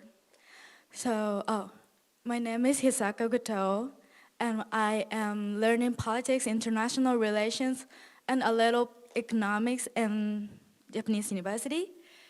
And I think my question is so basic, but I have a question for Rachel. You said women is going to be the important role to build peace of like good relationship in the world. So what do you think about a woman prime ministers, for example, Japanese Prime Minister Sanae Takaichi? do you think do they lead the peace in the world? Because these days there's so many incidents are happening, right? So I have a question. What do you think about women prime minister? It's going to lead to the peace. It's going to be to build a good relationship in the future. Thank you so much. Briefly, can I ask you, maybe 1 minute each, Monica and Miriam to take the first question, and Rachel for the second. Yeah. It's, as I understand your question, it's how to get soldiers and police officers to take the issue of women, peace and security seriously. We had this issue because we had to completely reform our police. Our police were male-dominated and religious-dominated by Protestants. So they had to be completely reformed. They weren't stood down. So we did a number of things in terms of the participation. We had a quota for Catholics, and I said, where's the quota for women? It was that we gave 10 years that the number of Catholics had to be 50% recruits. And I said, well, that should also be for women. And I would say to you in Japan, perhaps you want to look at this issue in terms of your own police. I understand it's 10%. That's not very high. And we're much higher. And we came through a conflict where it was mostly men that joined up because they saw themselves as fighting terrorists. That's completely changed now because they are community police service. They have moved from the word force to the word service. And that's where women, peace and security comes in. And for the police that I train, they used to say to me, I don't have time to deal with domestic violence. Domestic violence is now the priority for these police. It's what happens in peacetime, that they now recognize problems that they couldn't recognize during wartime. If you talk to soldiers, they tell you it is really important to have the issue of women, peace and security on their agenda because it broadens the issue of how many weapons have we, what's in our stockpiles. What's your thinking in terms of when you send soldiers in? And that's also why you have women peacekeepers, all women peacekeepers. And I think this is going to be an issue for Indonesia, in the Middle East, in Gaza. What can you offer? And I think it's really important that the women, peace and security issue is put on all the training, which it is in Scandinavia. And it's now on our training. Because Monica, if you're going to thank you so sustain much. peace, you need to have an understanding of what human security is, as well as militaristic security. Thank you so much. So I'll also start with the notion that first you need to reform the institution before, at least it's very controversial to bring more women in an institution where they can be subjected to violence, where you actually expose them to sexual violence, or you actually expose them to discrimination. So it has to come hand in hand with reforms of the institution, and some of the reforms that have been put in place as part of our democratization is precisely to infuse human rights and international humanitarian law into the consciousness of the security sector, but also strengthening precisely the gender dimension of all of this. But it takes a long time. I accompanied a rape victim to the police station to report the incident, and they have a questionnaire, for example, and one of the questions was, did you resist? It's as if you have to show that you resist to prove that it's rape. So it was a woman police officer already asking part of the reforms. Women, they already have a women's desk, but this is the questionnaire. She had a gun pointed at her here, and you ask her if she resisted. So, it takes a long time before institutional reforms happen. But on the issue of political post-conflict, the agreement, for example, there are many practical components of WPS in a peace agreement. One, of course, has to do with what benefits will the women get in the community? What kind of participation can be encouraged or provided support for them. For example, we do have community mediators. It's a big program now funded by UN Women and other foundations where they actually put up a network of women community mediators who are addressing conflicts at the community level. Because peace, the bigger piece of national peace, is probably just one aspect, but at the end of the day, what matters to most people is the peace in their own communities. And the women are there. You just have to give them allow them to take up the space and also to build their capacity and then to network so that they will find strength and have their back supported by this network of women doing peace building.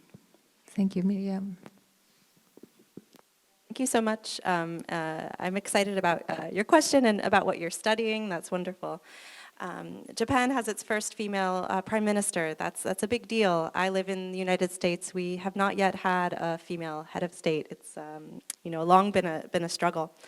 And actually, the number of women heads of state, or prime ministers all around the world, tracks about the number of women in official peace negotiator positions. It's very low.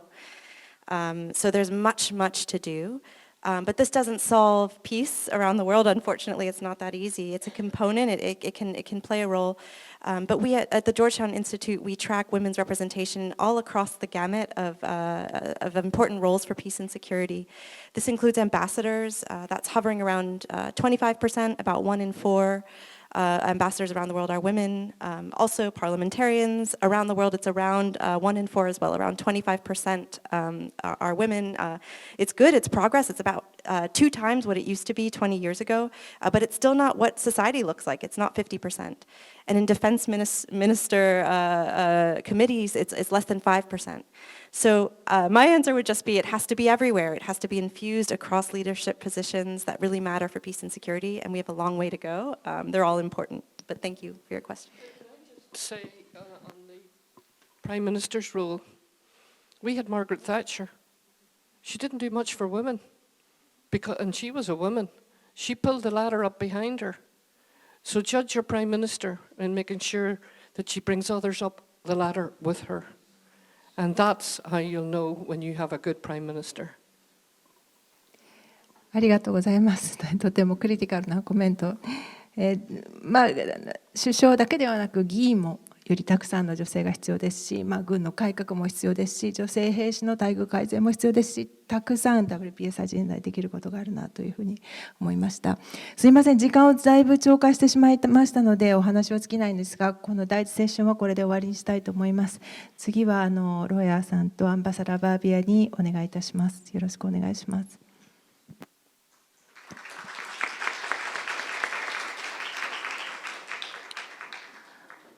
ありがとうございました。引き続きまして、プログラム2、変化する国際平和、安全保障環境における女性の政治リーダーシップに移らせていただきます。プログラム2にご登壇のバービア大使は、長年にわたり女性の権利と地位向上に尽力されてこられました。アメリカ・クリントン政権では大統領補佐官および大統領夫人のチーフ・オブ・スタッフを務め、ヒラリー・クリントン氏とともに世界の困難な方に取り組む女性リーダーを支援する非営利団体を共同設立。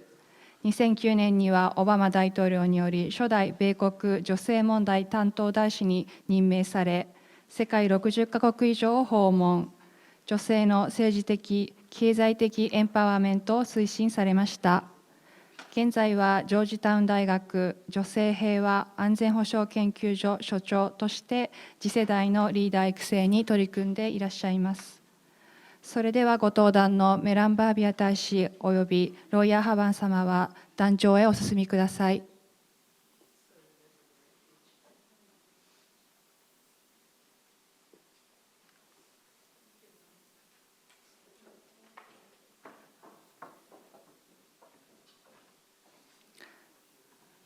ここからはアハバン様にインタビュアーとしてセッションの進行をお願いいたします。それではアハバン様、どうぞよろしくお願いいたします。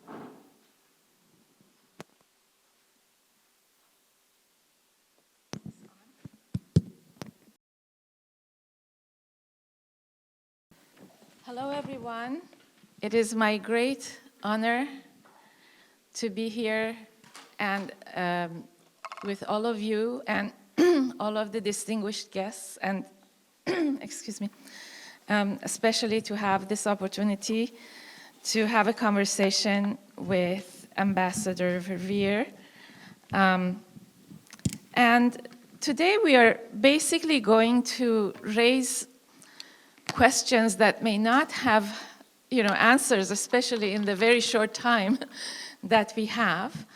But we thought we would raise some questions that can become food for thought as we leave here to reflect more on. And also, even though the time is short, we're going to shorten our planned question and answers to give you an opportunity to ask questions from Ambassador Verveer, and also share your solutions, your answers, if you wish, because I think there's so many people here in the audience who have all the talents and different experiences that can be very helpful to us. So with that, I would like to ask Ambassador Verveer the first question, which is a very kind of a macro question. Given the positions that you have held at the forefront of advancing gender equality around the world, in your important positions that you have held, you have a unique vantage point for assessing progress in these areas of both WPS and gender equality and women's issues in general. And I would like to ask you, what have been the moments or the actions in your mind that have moved the discourse on gender equality forward? Have there been any paradigm shifts? Have there been any new conversations that, like since the women's liberation movement in the 1970s, that have given us a new vision for advancing gender equality, or have communicated this issue in a way that has been impactful in the discourse on the issue? Well, thank you, Roya, for the question, and it's good to be back here in Japan always, and with the Sasakawa Peace Foundation, and so many of you who've done so much in this space. I think for me, one of those milestone paradigm-shifting moments was the 4th UN World Conference on Women that took place in 1995 in Beijing. And there were some 30,000 women from civil society who gathered in Wairou, not right in Beijing. They kept changing the site because I think all of a sudden the leaders didn't know what they had agreed to in terms of having all of these thousands of women coming to China. And then there were another 17,000 in the official meeting, comprising the delegations from some 185 countries. And it built on previous UN bringing of gatherings of women, not just women in these gatherings, but men and women, with the aim to really close the gap between men and women, to recognize men were equal to women, women were equal to men. And in Beijing, I was involved because I was working in the White House at the time, and Hillary Clinton was First Lady, and she was invited by the Secretary General to give a speech, one of the keynote speeches. And her speech centered around the phrases, women's rights are human rights, and human rights are women's rights. And at the time that conference took place, hard to believe, there was a paradigm shift that was moving forward, and that was chiseling women's rights into international human rights law. It had not been there. Domestic violence was not a crime. Many of the issues that we work on that we know today are absolute issues of women's human rights were not in human rights law. And when she got up to speak, she went through a litany of violations against women that we are familiar with to this day. She said that human trafficking is a violation of human rights, that domestic violence, whether it's violence happening in your home or outside the home, in war, for example, is a violation of human rights. Killing a girl baby just because she's born a girl, violation of human rights. And that was seared into everybody's understandings. This was a conference about women's rights as human rights. And out of that conference came a platform for action. 185 countries signed the platform by consensus. I don't think that would happen today when we're experiencing such a pushback against women's rights. But by consensus, what did they agree to? They agreed, for example, and there were about 12 articles, that women have a right to an education. They have a right to health care, to participate in the economies of their countries, to participate in the politics and decision-making of their countries, to be free from violence, to engage in environmental issues to safeguard the environment. Climate change was not an issue then. It was the environment, but it was preparing the groundwork. To be free from discrimination, and to understand that women need to be protected in times of war and they have a role to play in peace and security. 5 years before the 1325 resolution the Security Council adopted. And this blueprint for action, there were almost 50,000 people just there in Beijing. There were countless more who didn't get to go to Beijing. They were following everything that was happening. And this movement was sparked that created enormous change. It created a paradigm shift, truly. So many bills were passed, laws were adopted to deal with domestic violence, for example, which had been viewed as a private matter, a cultural matter. No, it was a criminal matter, and this was a violation against human rights. In my own government, in our State Department, for example, in the division that worked on human rights, issues like female genital mutilation, for example, not considered a human rights violation. All of a sudden, we were all working on that. And so what these attendees did, whether they were NGOs or whether they were in the government, they went back to their countries and they worked on this agenda. Now, 30 years later, how have we done? There have been extraordinary developments. Girls' education, for example, today, the problems are confined to a small number of places, when back then it was hardly on the agenda of the international community. As I said, laws against domestic violence. Now, problematically, they were adopted, but in some places, not truly enforced or implemented, and that's where work still has to happen today. But there was a huge move forward. Now, if you look at where we still have to go, there's a lot of place for us all to be working. One area, for example, where a whole lot of progress hasn't been made, and you heard about from the first panel, is women's political participation. Look at the state of affairs here in Japan. There is a long road to go, and the World Economic Forum, it's this forum of business people and government people, very high-level people. Many don't know they put out an annual gender gap report to look at the gap between men and women in a given country. And they have identified the areas of progress, but the report demonstrates political participation, the most difficult gap to close in terms of women's political participation. And similarly, economic participation, another issue you and we all struggle with. Again, it's not where it needs to be. There hasn't been as much progress as should occur. So there's work to be done, clearly. But sadly, we are also experiencing a tremendous pushback against women's rights today. in many authoritarian countries in particular, pushing back on the progress women made, de-ratifying conventions that have been ratified, for example, to deal with gender-based violence. But I think it's happening because we did make so much progress.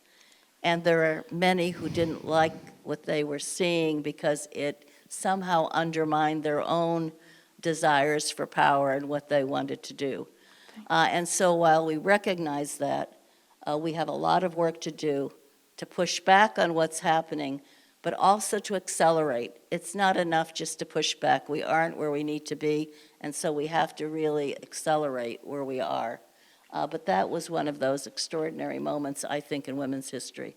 Yes, absolutely. Thank you so much for that wonderful response. My next question is that during the last few decades, there has been extensive research and great evidence that shows that men, as well as women, are harmed by the dominant patriarchal systems of power. This evidence is unmistakable if we only look at it. Unfortunately, it's not communicated very widely. And so, and the other side of it is that everyone, regardless of their gender, benefits from a gender-equal world. This is also widely researched and demonstrated. So my question is, how can we use this evidence to try to perhaps reframe the entire discourse on gender inequality from the current adversarial conceptualization that somehow thinks about men versus women or women versus men to a collaborative one, because everyone is harmed by gender inequality and everyone benefits from equality. Well, I think that's a really important point, and it's one that should help us today, actually, when there is this effort to turn back. Men and women are beneficiaries of equality for women. There's co-beneficiaries, and some of the research that Roya has been alluding to demonstrates that when women progress, men also progress, and so do families, so do the children. Everybody progresses from that reality. And unfortunately, there is this attitude that it's a zero-sum game. If I succeed, he's diminished. That's not the case. We both succeed. It's a societal benefit when this happens. And I'll tell you a couple of experiences that I had. Years ago when I was in the government, I was in India, and I was asked to announce a grant from the United States aid agency to deal with violence against women. And it was to go to a group of men who had organized themselves to do skits. A lot of the people were illiterate, and skits spoke the way language didn't speak that was not understood. And so the men on a stage like this performed this skit. And I could see that, one of them, it was all men, one of them would lift his arm to hurt another, and somebody else in the group would push back that arm. And this was the kind of way they were going to go into their villages to keep harm from happening to women, because the rate of violence against women was extremely high. And sometime later, the NGO that was supporting this group of men who were providing these skits said to me, "When are you coming back to India?" And I thought, well, that's peculiar. It's a long way. I said, "Why are you asking?" And the response was, "The men want to speak to you." And I thought, oh, dear God, what is this about? But I did find myself back at one point, and I met with them.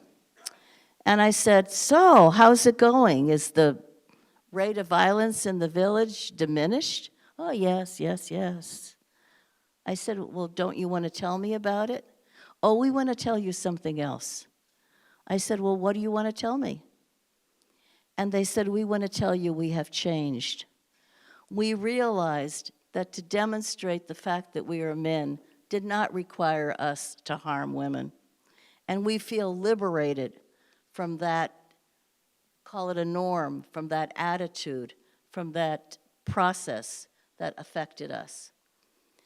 And I think in this, there's a lesson about how people can change. It takes time, but it is so critical that we deal with these norms. And then I was in Sweden, and Sweden has adopted a program so that when a woman gives birth, she takes time off, but also the fathers take time off. And it's a parental leave with pay. And at first, the men were afraid to take advantage of this program because they thought they'd be penalized somehow at work. And the government made some adjustments and basically said, if you don't take it, it's not going to your wife, it's lost, and it's not going to help you. Today, the men are saying, why didn't this happen a long time ago? Why were we deprived from benefiting from having that child from the very beginning being close to us? Why were we not having the same rights? And so the whole attitude has changed about men nurturing their babies from the start and being a part of their lives from the start. So I think this co-beneficiary is true. We all benefit from the equalities that each and every one of us should have to the other. So I think it's an important lesson that you raised in terms of norms, because fundamentally norms are an enormous problem. Attitudes, biases, discriminatory understandings harm everybody. Thank you so much. And I think perhaps violence against men reduced as well.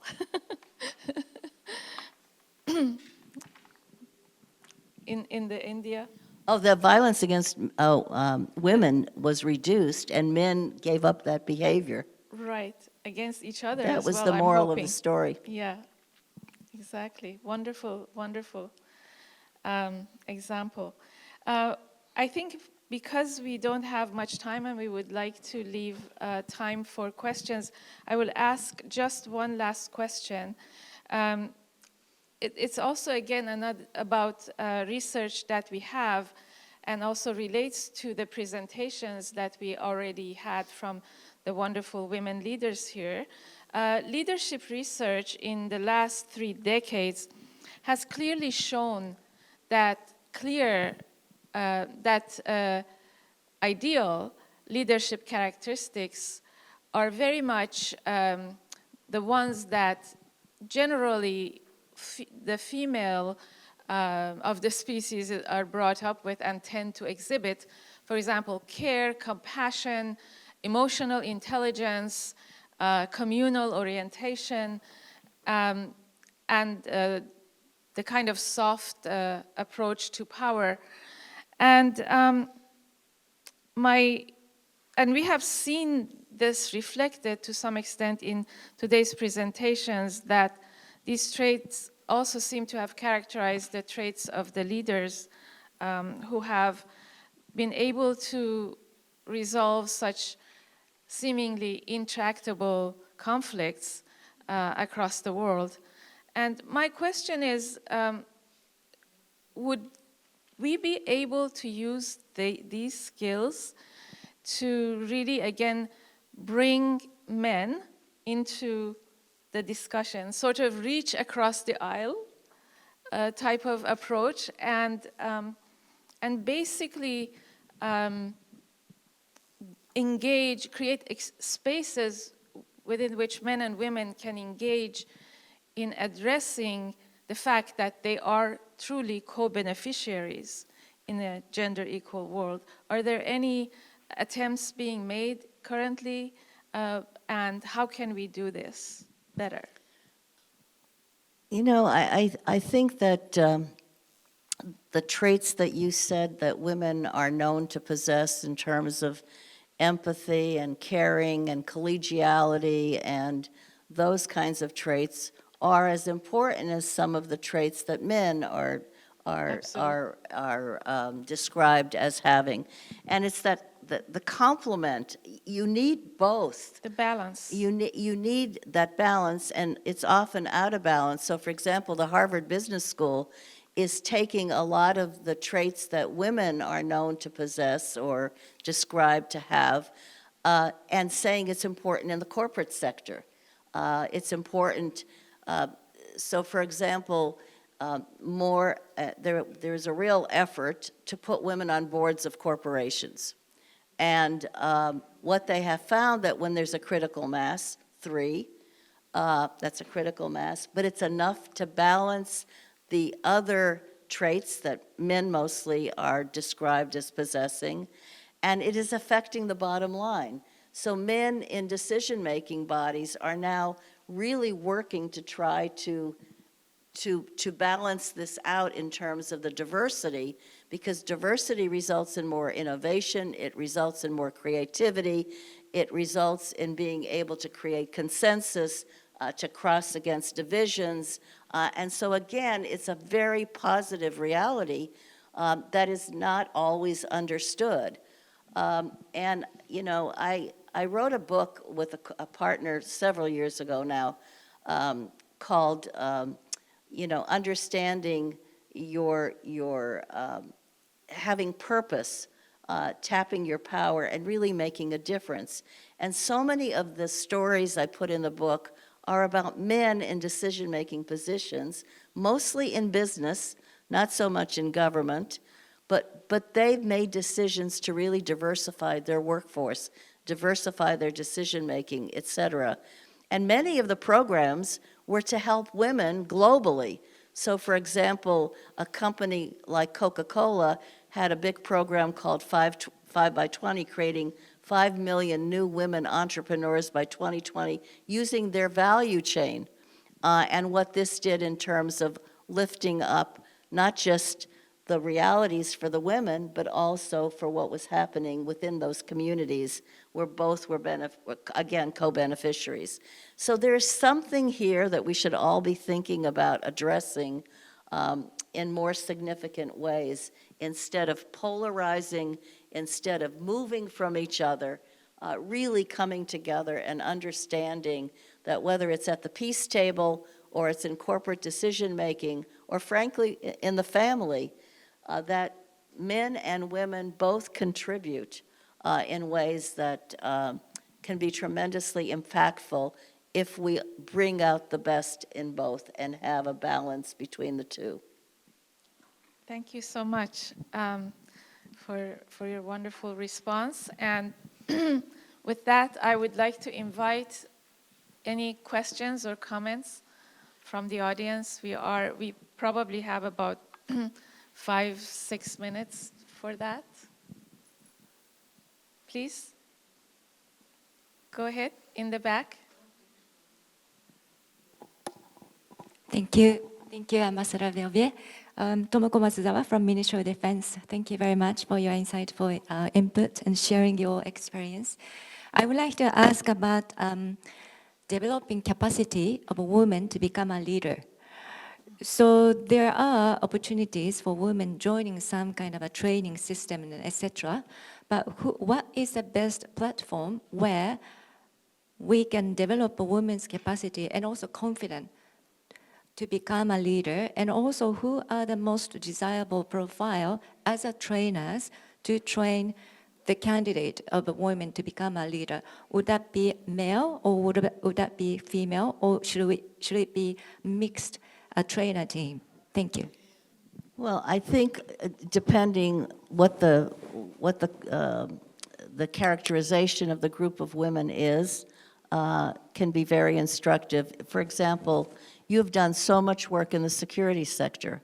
That is often not a sector viewed as one in which women can be successful or have the strengths that they need, for example, to perform. But the reality is they do, and it makes an enormous difference in the countries that have taken advantage of women's roles in the security sector. Even Ukraine today, in the midst of a war, has realized a lot of what the women are bringing is not just the physical strength, but it's in the intelligence that's needed in terms of the weaponry or the determinations that have to be made in the conduct of the war. So I think that there is this knee-jerk reaction in some places, and it's happening in my own country, regrettably, that anything that has to do with diversity or inclusion somehow should be thrown out the window. And this is an example that is often provided for the military. And yet we have had top women extraordinarily, admirals, generals, et cetera. So one of the ways that, and in the ranks of our military, enormous numbers of women who have done very well. And so I think they get there by learning from each other.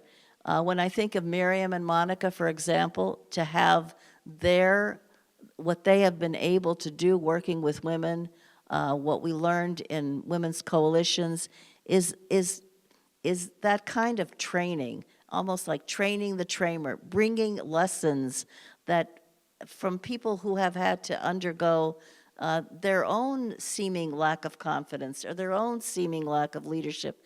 How were they able to get around it? How were they able to address it? And then being in a group is a very strengthening proposition. So there are lots of manuals on leadership, leadership in the defense sector, leadership in other areas, leadership in peacemaking. But we know that confidence matters, believing in yourself matters, knowing you can make a difference. One of the things I've always tried to do is help everybody understand that each of us has power. We have different kinds of power depending where we sit.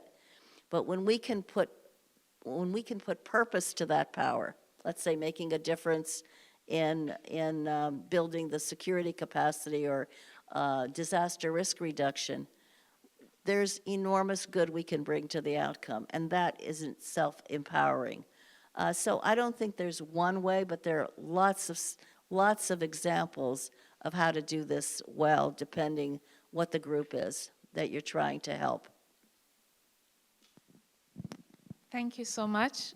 We have time for just one more question. Is there? Please. Thank you very much for your talk. And I'm an International Christian University senior, and I am interested in kind of radicalization or extremism. And what I have studied in Norway Prio, I learned that these days many people do radicalization on the online, especially people who are isolated, maybe who don't belong to big company or not in the leading position. So I feel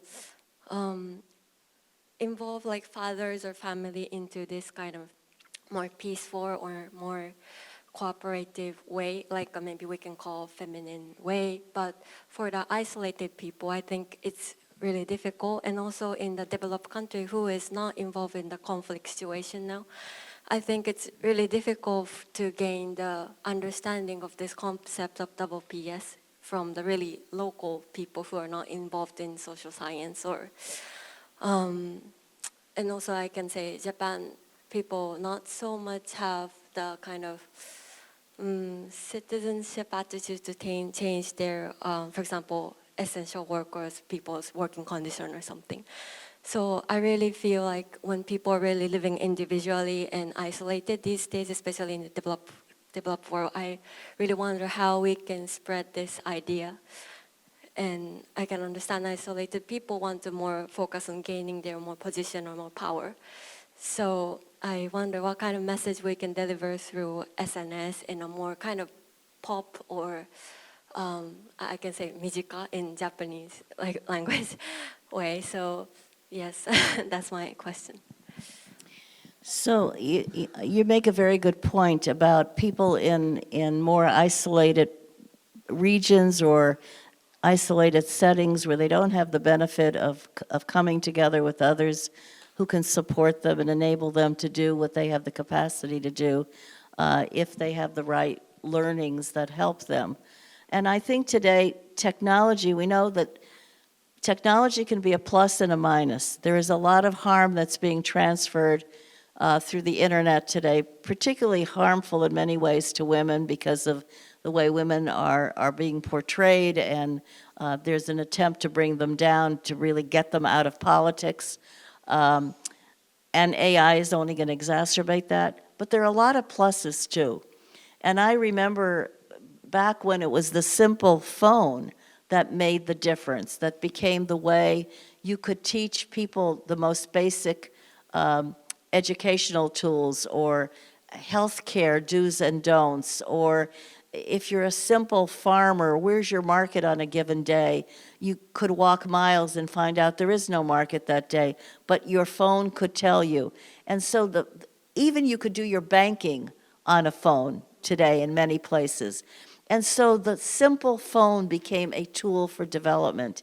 And there are so many creative ways that the phone and now the access to the internet have been used to break through this isolation in a very positive way. And I think there are lots of tools out there that you can find to enable, especially to lift up people in circumstances where there is tremendous isolation and enable them to come together and to really prosper. Thank you very much for the questions, wonderful questions, and the very comprehensive and thoughtful answers that we received from Ambassador Verveer. Thank you so much. It's been an honor. I think we are done now, and thank you.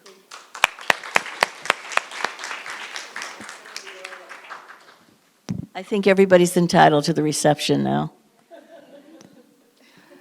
長時間にわたりご参加いただき誠にありがとうございました。本日ご登壇いただきました皆様に心より感謝申し上げます。皆様、今一度温かい拍手をお願いいたします。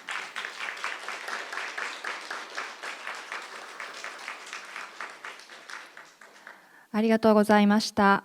以上をもちまして本日のイベントを終了いたします。ご退場の際はお忘れ物にご注意ください。同時通訳レシーバーは出口にて回収いたしますので、ご返却をお願いいたします。後日、アンケートのお願いをメールにてお送りいたしますので、ぜひご協力ください。改めまして、本日は長時間にわたりご参加いただき、誠にありがとうございました。